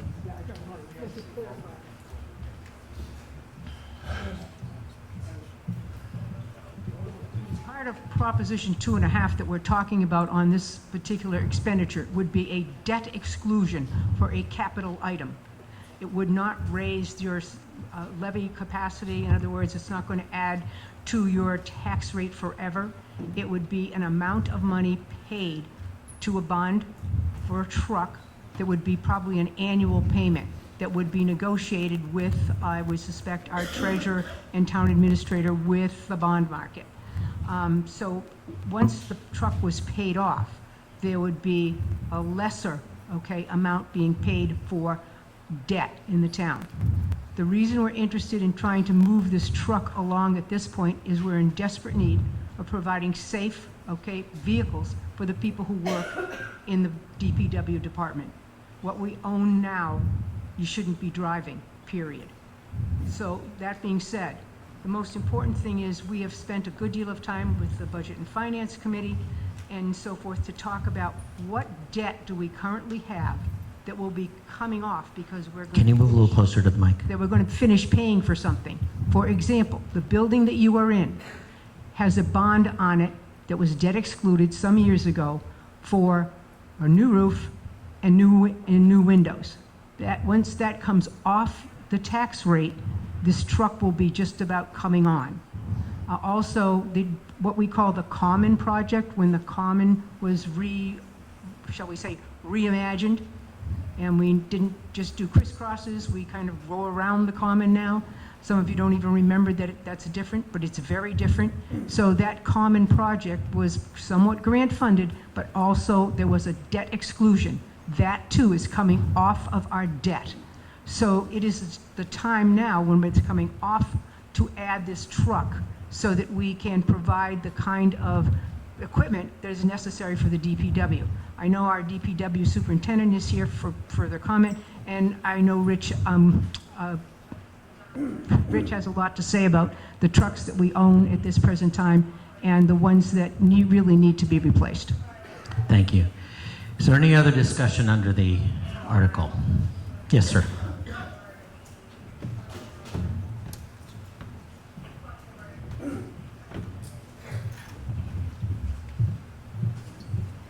Mr. Moderator, Richard Stevens. I just wanted to talk to the General Assembly tonight. We currently have a 1979 Mack that's 47 years old, a 1983, a 1996, a 1999, and the last heavy-duty dump truck Earl Sample bought in 2001, 25 years ago. These are the workhorses that have to go out there and plow our roads and maintain our roads. I don't think any of us here are driving a 25-year-old car, let alone a 47-year-old truck. They're dangerous, they're costly. We spent tens of thousands of dollars this year, and that's part of the snow and ice deficit to keep these trucks running and be able to plow and maintain the roads this winter. We're throwing good money to bad. We need to step up to the plate. We need to start looking at capital purchases. Our town administrator is committed to looking at a capital plan in the future to get all of our town assets plugged into a capital plan, and that's important. We can't wait on this truck. If we vote the debt exclusion tonight, in the next 2 months, we go to the ballot, hopefully, and vote the debt exclusion there, this truck will not hit the streets of Barre till spring. We will not even be able to use it this winter. That means we're gonna spend more bad money fixing the old trucks we're still trying to run to plow and maintain our roads. If we kick the can down the road and we wait for a plan that our town administrator is gonna work on, we're talking 2 years now. These things do not have DOT stickers, let alone some inspection stickers. They're rotted out, they're dangerous, they're worn out, they've done their service to this town. So I please ask that you give consideration on this article. Thank you. Thank you. Mr. Brady?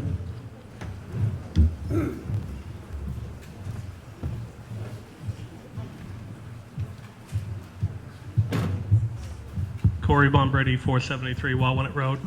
Mr. Moderator, I believe the town purchased 2 used trucks, a 10-wheeler and a 6-wheeler that Mr. Stevens left off of his list he just provided to the town. Can you confirm that? Were there a couple more trucks that we have?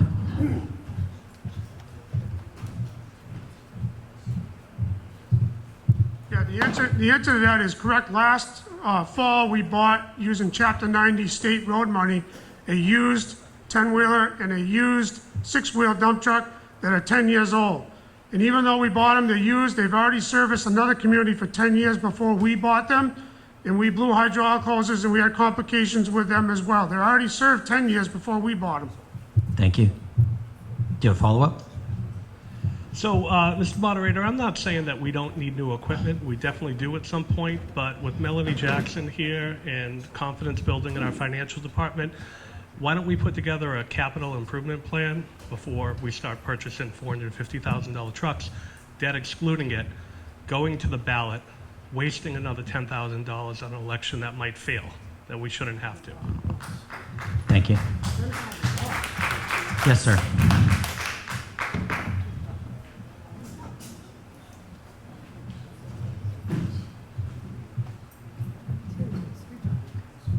Good evening, everyone. Roger Pfeiffer, Barre. Please, right up into the mic. Williamsville Road. My question is you guys have a lot of vehicles that need to be replaced. So if we buy one truck, if you're running it 24/7 during wintertime, that's going to cover 3 people. What about the rest of the roads and the trucks? You can't run one truck on multiple roads all winter long. It's got to be in multiple places. Is there an option to pick up more trucks, lesser price to balance out? I'd ask the DPW superintendent to respond to that. So, By the way, thank you for all you guys' service this winter. I appreciate you. do you have an answer for that? Could we buy more cheaper trucks? Tim Batchelor, DPW Superintendent. The whole reason for a 10-wheeler is we can do more with a bigger truck. We are down 2 positions, which we had to delete those to keep the budget level funded. The DPW budget's been level funded for 10 years other than the salaries. There's been a salary increase. You know what the cost of parts, tires, batteries, everything that we do in the DPW has doubled or tripled with that same budget in 10 years. As for this 10-wheeler, it gives us more time to deliver and be on the job, not only in wintertime. I can give you an example about doing a water leak or repairing culverts. One truck takes the place of two drivers. I can deliver the same material with one driver, one truck. I can allow that person, because there is only 4 of us, I can either put them in another piece of equipment to do another job where I get multiple tasks done in the same day, whether it be sweeping, whether it be grading roads, whether it be patching roads. So that's where, when you have a lot of work with minimal manpower, you need bigger equipment. And this is the reason behind that. We do cut our time in delivery and plowing the roads down tremendously because we have 2 plows affixed to the front of the new truck. The trucks that we bought used, again, were bought with state money. We proved this winter of how good an asset the 2 vehicles that we bought in delivery to remove snow and material to the roads. My vision is to have 2 10-wheelers, have one on Route 62, Williamsville Road, in that area, just to take care of those 2 roads, and they're not going up and down the hill 3 times to do 1 road, where we do that with the 6-wheelers. Remember, the highway barn is on the Hardwick line. Everything we do, we drive uphill. Not only is it a cost savings with fuel, but fuel and maintenance because of times, how many times we go up and down the hill, but also time to make sure that we're delivering you the best product that we can with what we have. I commend the guys who maintain these vehicles over the years. They did a good job.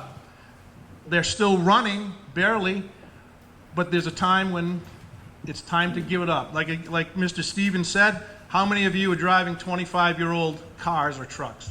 Not many of us.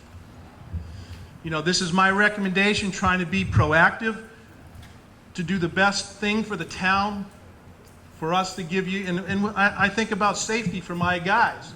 I think if you have any questions later, Mr. Stevens can attest to the amount of breakdowns and problems that we have during the middle of not only a snowstorm, but water leaks.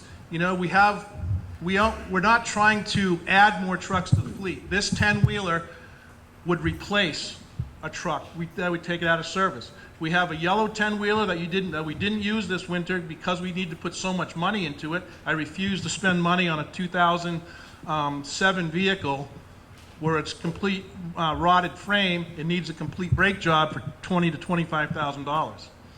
I'm trying to do the best I can to spend the money where it's more appropriate to do the job for you, for us, you know, the DPW, to take care of the town. Remember, police, fire, and DPW keep this town rolling. That's just how it is in every town. So, does anybody have any questions? Thank you. Mr. Dixon?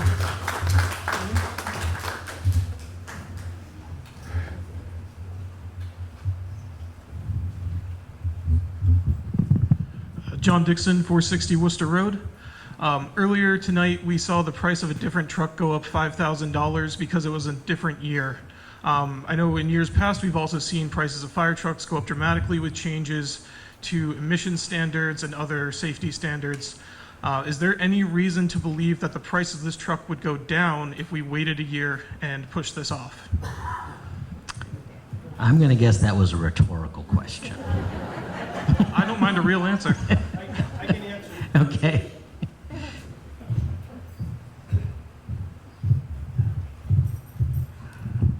The appropriation amount was for 450 to protect us from, I've got a good price right now. It's a little less, but we've got multiple vehicles that are coming in for bid. So I did the 450 amount because that's a cap, as far as I'm seeing, that it would cost. I believe we're going to come in, probably under the $425,000, but I wanted that, just like what happened with the F-350, because of the year difference, 26 to 27, that's the only reason there was a price increase. And we would love to have ordered the truck prior, but we couldn't do it before you guys vote on it. All right, we would have saved that. We'll say it'll probably come in less than 5,000, but we did that figure just because we want to make sure we appropriated enough money. So the same thing with this 10-wheeler that I feel is important for the town. That's why where that figure came from. Again, I'm hoping it comes under the $425,000 range. I'm not promising that, but I want you guys to know that how I came about with that figure. Thank you. Don.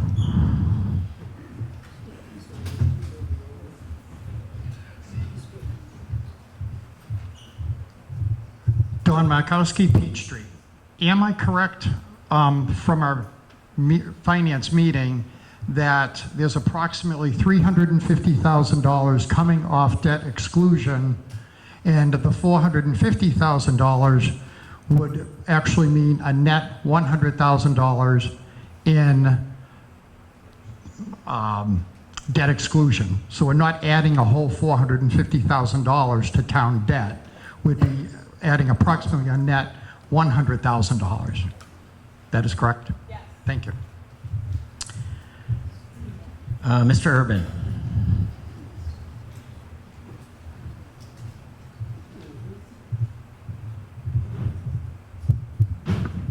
Matt Urban, Williamsville Road. Can you just clarify the difference of what vehicle specs you currently have that you're not using, that's dead, not useful, and what you want to buy? Like, are there upgrades in engine size, gross vehicle weight ratings, things like that? What is the difference in the vehicle compared to what we're replacing? And also, when the plow, I understand you're talking about a wing plow or something to try to get more of the road at once? Yes, it's Okay. combining two vehicles into one. Instead of making 3 trips up and down, we'll just say 67. By making I can't have a discussion like this. Why don't you just wait, ask your question, and then he can answer. Just hold You on. were kind of going there, but if you could speak to the specs difference between whatever we're replacing versus what you want to buy. And then on the plow, my concern, like say Williamsville, what happens when all of a sudden someone's coming up the hill, someone's coming down the hill, and you got that thing wide open? Or if you're doing the wing on a road of that size, how much more snow are you pushing to just one side of the street that used to be more evenly divided? Because I have 3 parking spots right on the street, and I'm just curious how that may or may not impact me. Okay, thank you. So the question is, what are the differences between this new truck and the old sample truck that we're replacing? And is using a big plow a good idea? Yes, the truck that we're replacing is a yellow 10-wheeler it's a Mack, and it's exactly the same function as the truck that we already have. The reason for the heavier GVW is because we carry more material, we carry more metal on the front of the trucks to put on the ground.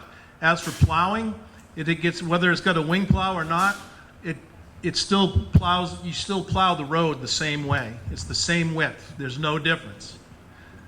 Thank you. Okay? If we do have a narrow road, you lift the wing plow up. Does that answer your question, Matt? A little bit, but could you explain how much more snow might get pushed to the side if you're doing that type of process? No more snow, because we usually go up and back with the single plow. We go down and back, down and back. With a wing plow, we go down and come back, spreading salt as we do. So I'm eliminating 2 trips on the road as we plow. Do you know where I'm coming from this? But there's no difference in the width. The wing plow is like having 2 trucks plow together on one truck. I think that answers it. Thank you. Yeah, I haven't heard from you. Floyd? Edward Kelly, Gilbert Road. There was a comment made about having a schedule for vehicle replacement. Am I correct to assume that there was a schedule and it's been woefully unfulfilled, and this is a backlog that we're trying to accomplish? I don't think I mean, it seems like from the age of the vehicles that we should have replaced these a while ago.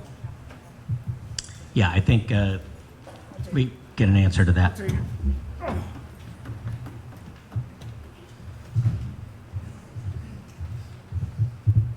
Mr. Moderator, Richard Stevens.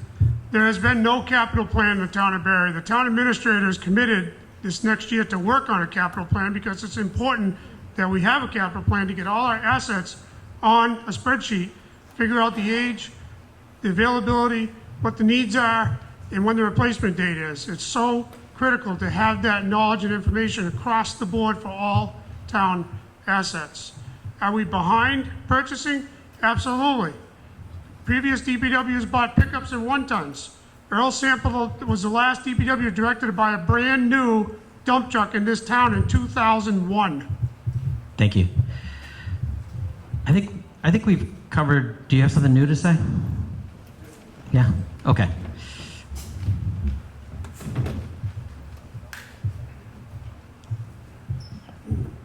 Roger Pfeiffer, Williamsville Road. My only question now is, with the weight of this truck on the conditions of the roads that they are right now, is that going to cause more damage to the road? So the question to the chief is whether running heavier trucks is bad for the road.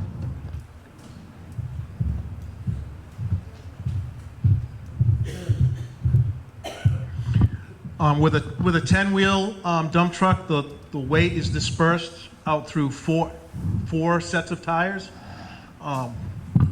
As for, say, will it do any more damage to the road? I can't really answer that. My best guess would say no, on my common sense guess. And what was it? Is there anything else? I think you answered it. Thank you. I'm going to go to a vote. This is a borrowing motion. Borrowing motions require a 2/3 vote. I'm going to start with a voice vote on the off chance that I can tell if it's 2/3, but we're probably going to do a standing vote. So, all those in favor of the motion, please say aye. Aye. All those opposed, say nay. Nay. Oh, the motion carries. Okay, we're going to roll back to Article 19 regarding the Department of Public Works Special Act. Do I have a motion?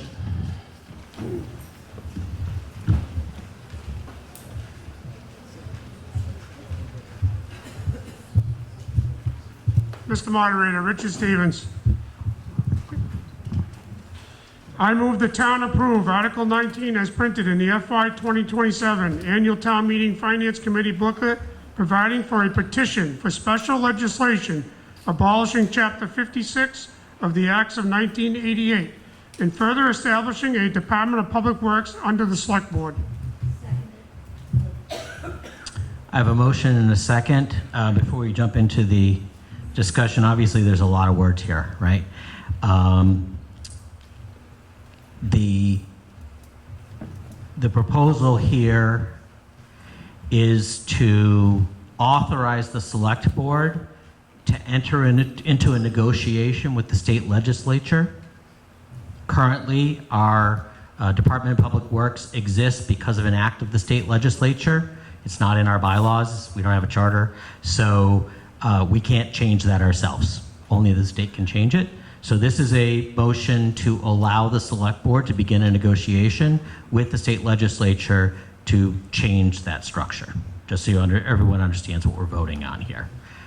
The specific language here in this, it printed in the booklet, is not necessarily the language that the state legislature will ultimately put into a special act. They may not do anything.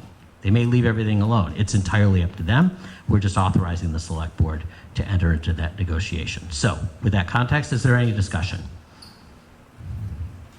Yes.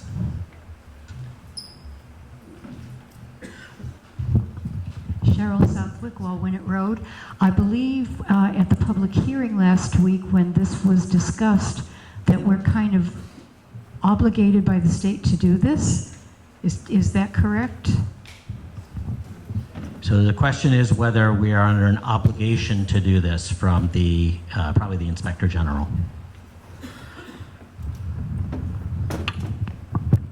Last August, the Inspector General found a number of deficiencies in our ability to manage and organize the DPW department, meaning the town, and indicated that it was their recommendation after a number of changes that they required us to make that the petition that was originally granted in the 1988 era, I believe, be dissolved, and that the town move forward with a different, shall we say, management structure.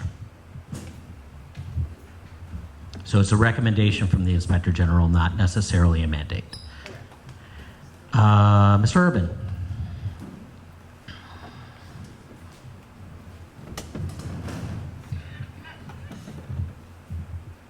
Matt Urban, Williamsville Road. Everything I'm about to say has nothing to do with what's actually going on with DPW now or what it was doing in the past. It's just specific to the moment.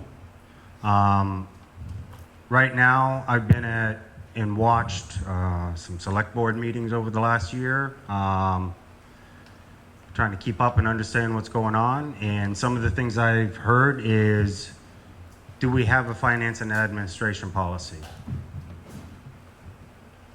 And at the time, the answer from the town administrator is, I don't know, I don't think so. Or I can't find the latest edition, if I'm correct.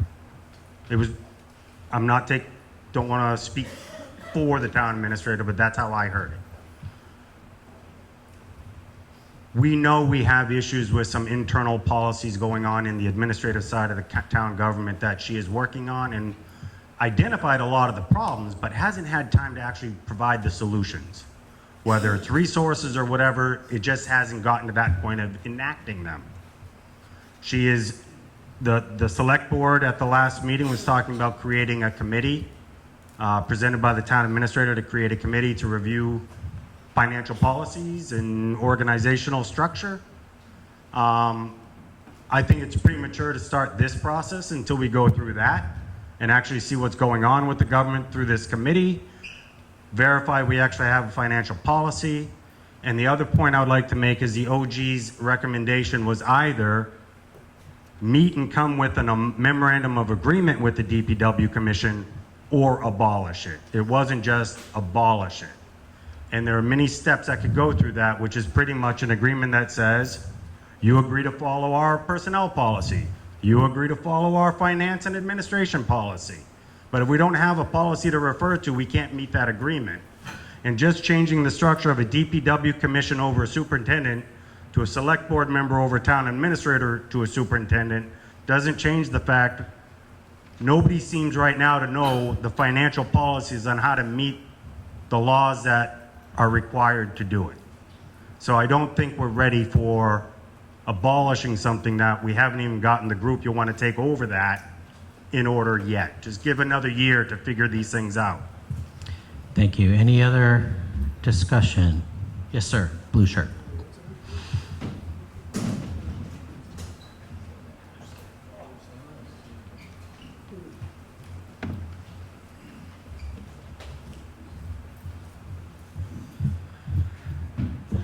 Matt Lapointe, Old Colbrook Road.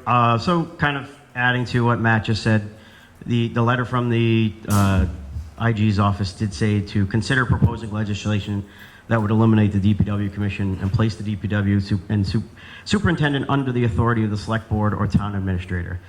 The way the commission is made up right now, with the 3 members from the sewer commission, the 3 members from the water commission, and the 3 selectmen, it's supposed to, the design is to work as a collaboration and oversight of the highway, water, sewer, working with the DPW director. The rest of the issues that came about in the IG's letter to me was a administrative oversight, timekeeping, and of those types of issues. I would be very concerned to eliminate the commission with that group of people that collaborate, to then move power to just the selectman or a town administrator. Not saying that that is the structure that's proposed, which is what Matt laid out. I would just be concerned about putting that power or changing that power to less people involved. And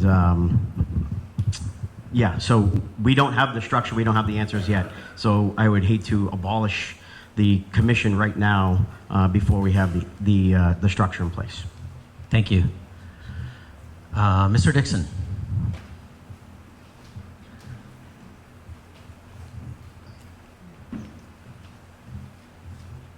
The recommendation states, enact a change in the structure of the town's DPW, consider proposing legislation that would eliminate the DPW commission and place the DPW and the DPW superintendent under the authority of the select board or the town administrator. It's a very clear recommendation, and it is time that we follow this recommendation. The DPW commission is a failed experiment. Other towns have also removed those attempts that were made in the 80s. It is not a viable structure for governance. It has not been. Critical moments when former DPW directors were accused of holding other full-time jobs, the DPW commission could not even provide a second to a motion to put that administrator on leave and investigate, resulting in several more months of pay to that individual. This experiment has failed in multiple towns. It is time that we end this experiment in Barre as well. Thank you. Mr. McCutcheon.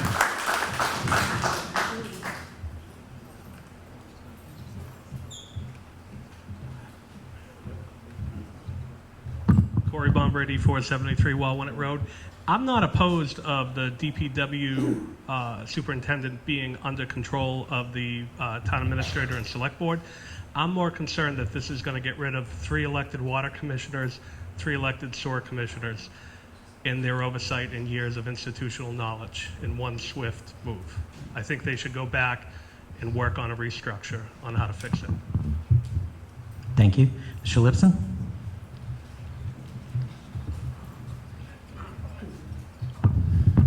Sam Lipson, 110 West Street, Barre, Mass. I've lived in this town since 1976 when I had brown hair. And I've watched these commissions come and go, and I've watched the politics come and go, and all the issues. And most recently, I've watched something occur recently where the Office of the Inspector General was perturbed that certain things occurred. I personally am in favor of this change, and by saying this, I'm asking that we have a secret ballot. Thank you. I believe that was a motion for a secret ballot. Do I have a second on the motion for a secret ballot? I have a motion and a second for a secret ballot. We're going to deal with this procedure. We're not going to a vote right now on the issue at hand. We're just going to deal with this subsidiary motion of whether we should vote on this with a secret ballot. Under the bylaws of the town of Barre, 10% of the people voting need to be in favor of a secret ballot for us to go to a secret ballot. Right? So I don't need the whole room to agree. We need 10%.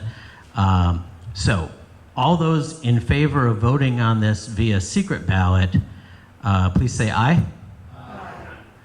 Those opposed say nay. Nay. Okay, I'm going to ask for a show of hands. Those in favor of a secret ballot, please raise your hand. 1, 2, 3, 4, 5, 6, 7, 8, 9, 12, 13, 14. Thank you. You can put your hands down. Oh, got you in the back. And those opposed, actually, yeah, let's find out. Those opposed to a secret ballot, please raise your hand. Yeah. There's no way that we're going to get over, get 90% with 15 in favor. So we will be having a secret ballot. Okay, we're not done discussing this though, so is there any further discussion of the motion on the floor? Yes, sir.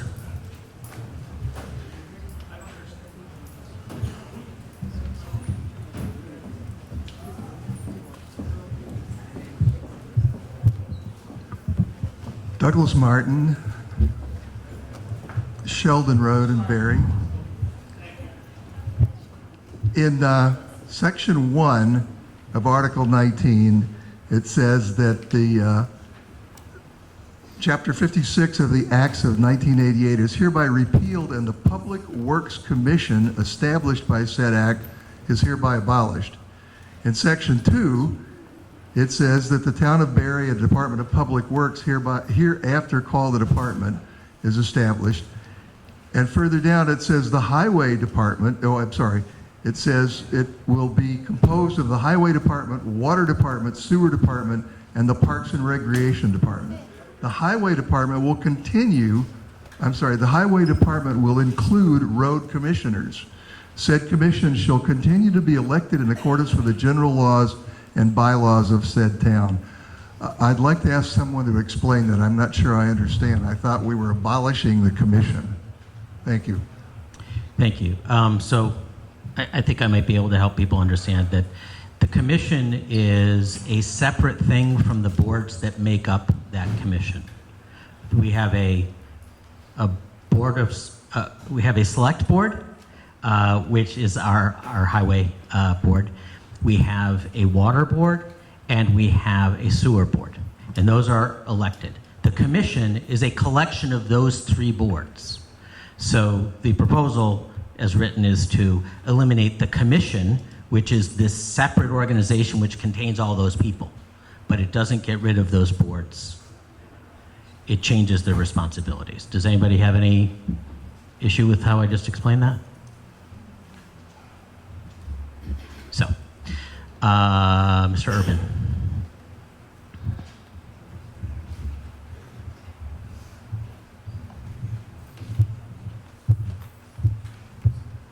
I think the matter of Williamsville Road,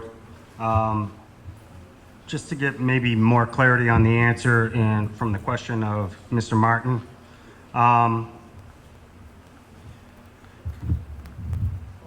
The second to last, I think, sentence in starting with the highway department will include road commissioners.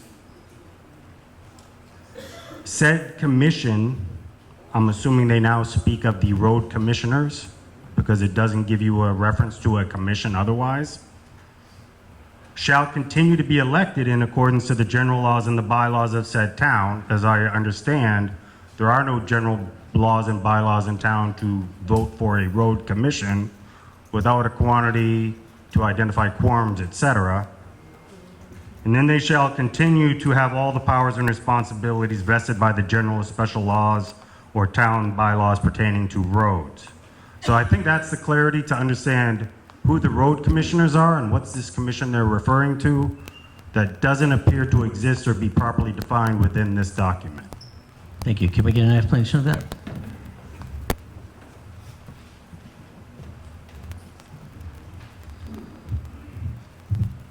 Mr. Moderator, Richard Stevens, the select board are the road commissioners. That's the three members of the DPW commission that oversee the roads. Thank you. I don't think that's necessary. I think we're kind of at the end of discussion.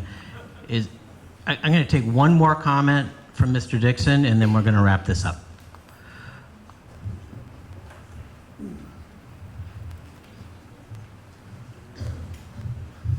Regarding the third and fourth sentence of section 2, I don't believe that's necessary to be included in here, and that any road commissions, sewer and water commissions would be established separately through the town meeting. So I would move to strike sentences 3 and 4 from section 2. So I have a motion. Before I recognize that motion, I want everyone to understand that this is the starting point, and these words are only going to be negotiated with the legislature, and perhaps a different way of influencing this language that goes with the legislature would be to do advocacy with the select board if this passes. Just offering that up. There's a motion to make an amendment. Do I have a second on the motion? I have a motion and a second. Any discussion of the amendment? Yes, Sam, do you have discussion of the amendment?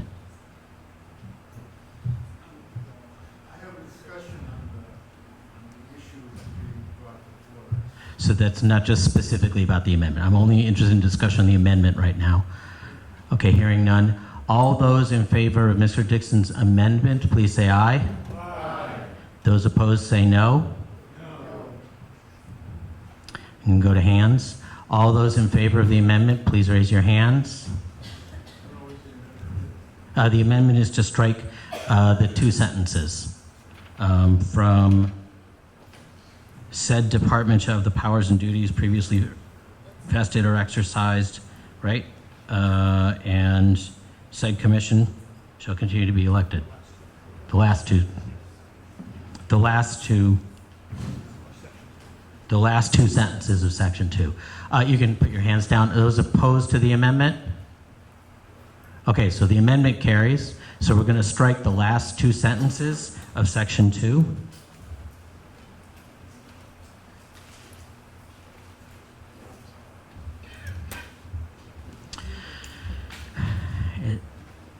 I'm eager to move to a vote on the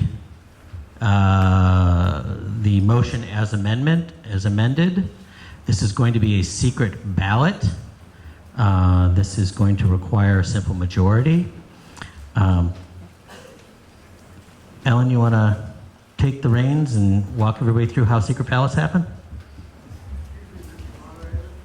Yes, sir.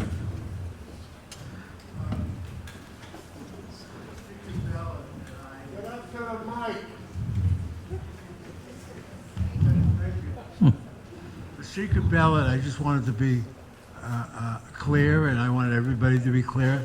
The secret ballot that I proposed was relative to the original motion, which was relative to number 19. It wasn't related to the amendment that was supported. But we already voted that we're going to vote on this package by secret ballot. There's kind of no taking that back now. So we're going to have a secret ballot. Okay, that's fine. And it's on the motion, not the amendment. The amendment already passed. So that we're voting on the amended motion. Thank you. Which is what's in the book without those last two sentences in section 2. Yeah, that's what you said. Yep. Okay, everybody, when you checked in, you should have been handed a secret little paper with secret ballot votes. We're going to use the yellow one that says yes and no, and we're going to form 2 lines, and we'll do it by the first couple of rows on each side. We'll come up to the front. I'm going to ask Paula and Kay to come down to the front for our ballot boxes, and this side will vote with that ballot box, and this side will vote with this ballot box. What you're going to do is come up a few rows at a time, form 2 lines down the center aisle, rip off either the yes or the no, how you want to vote on the article as amended, and you're going to place your vote into the ballot box. You'll get your hand stamped. You'll discard the other half of your ballot in the trash, and you'll go to the outside road to come back to your seats. Okay, does anyone have any questions on what we're doing? We're using the yellow yes/no slip. Looks like this, that you got when you checked in. So,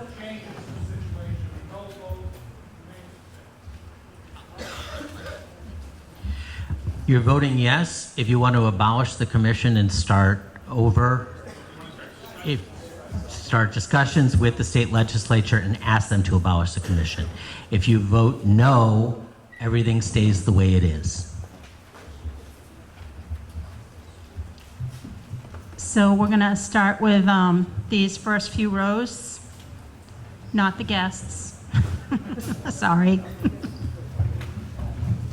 And then everyone can just kind of trickle in behind them.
This is Barry's version of the seventh inning stretch.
Oh, yeah, that's an excuse. Yeah. We'll let that one go.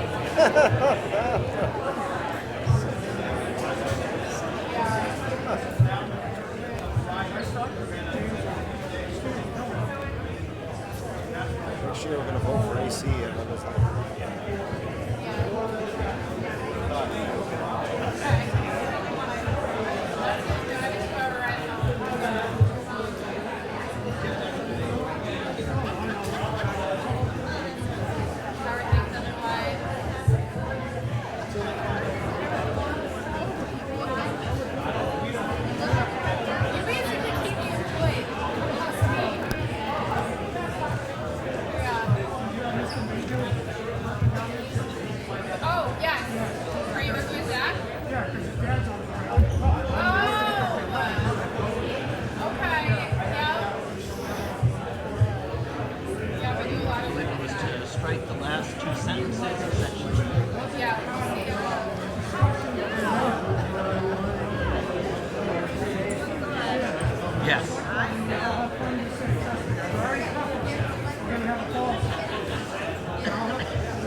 When everyone has cast their votes, they're going to go off and count them, and we'll just live in suspense about the result of this and move on to the next two articles to keep the meeting moving. So.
All right, we got the last couple of people up here. If everyone could find their way back to their seats.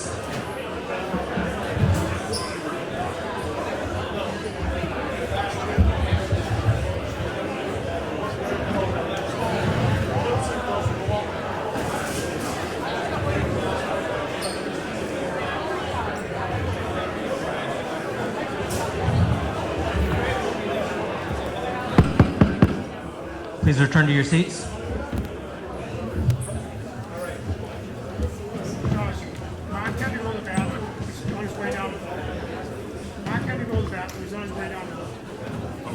Gotcha. We got one more vote.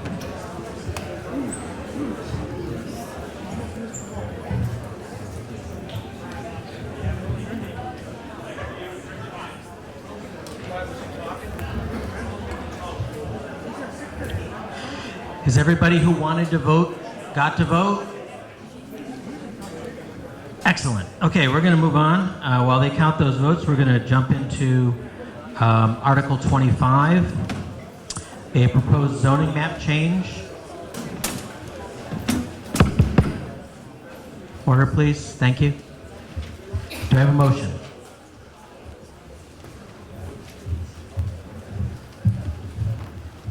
Mr. Moderator, Richard Stevens, I move to approve Article 25 as printed in the FY 2027 Annual Town Meeting Finance Committee booklet. I have a motion and a second. If you refer to the booklet, you'll see that the specific zoning change that's being asked for is to change our bylaw to reference an updated map. Can I get an explanation of maybe from Ellen about why we need to do this?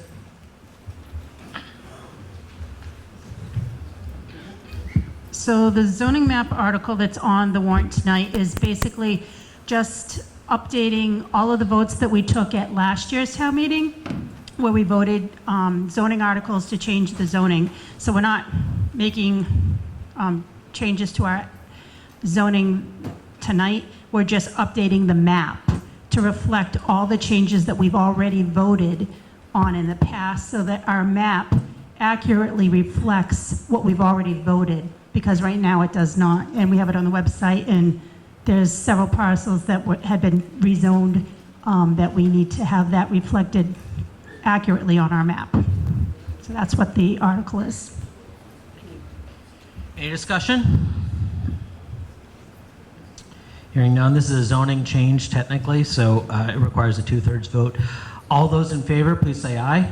Aye. All those opposed, say nay. It's unanimous. Thank you. Article 26 is to amend the Quabbin Regional School District Agreement. Do I have a motion?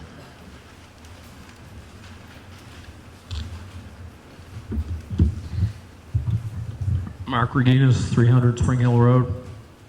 Mr. Moderator, I move the town approve the amendments of the Quabbin Regional School District Agreement as recommended and approved by the Regional School District Committee and as shown in the handout titled Amended Quabbin Regional School District Agreement. I have a motion and a second. I'm going to ask if we could just get a quick summary of what kind of changes are being made to the agreement.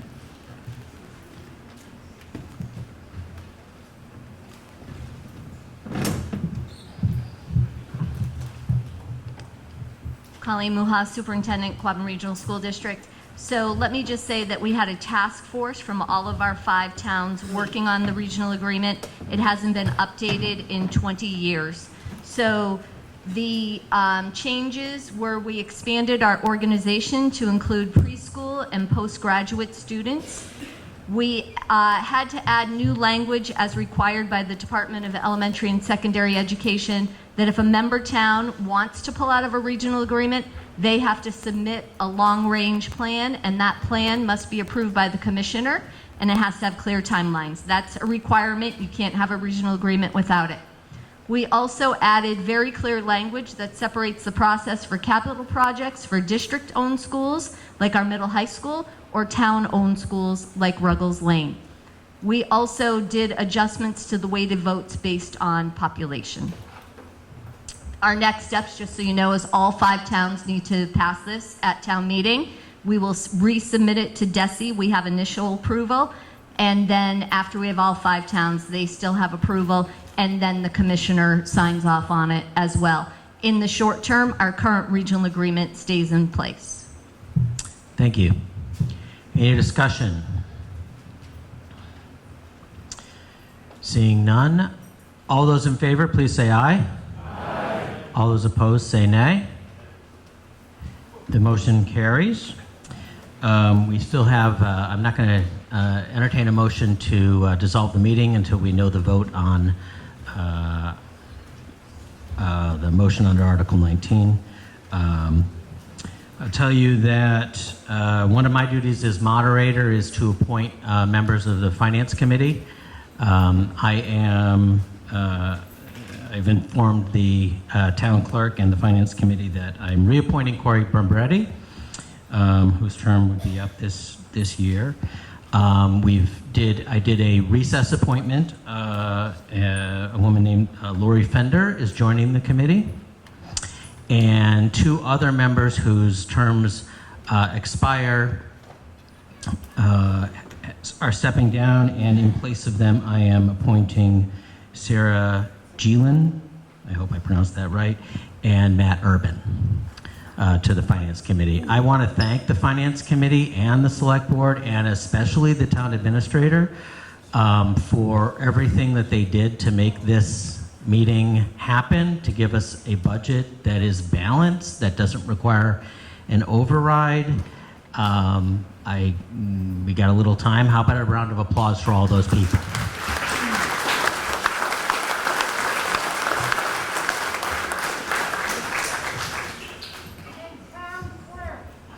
And the town clerk.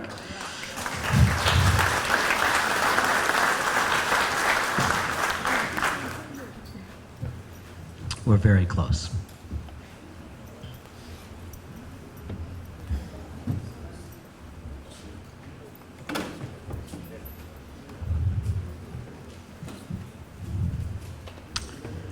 Okay. Okay, on ballot Article 19, which requires a simple majority,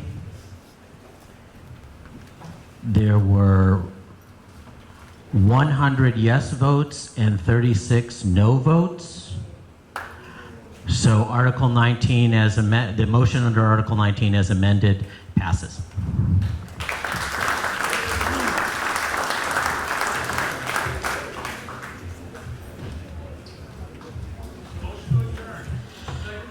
No, I will not entertain a motion to adjourn. I will entertain a motion to dissolve. I have a motion and a second to dissolve. All those in favor, please say aye. Aye. All those opposed? No one's opposed. It's unanimous.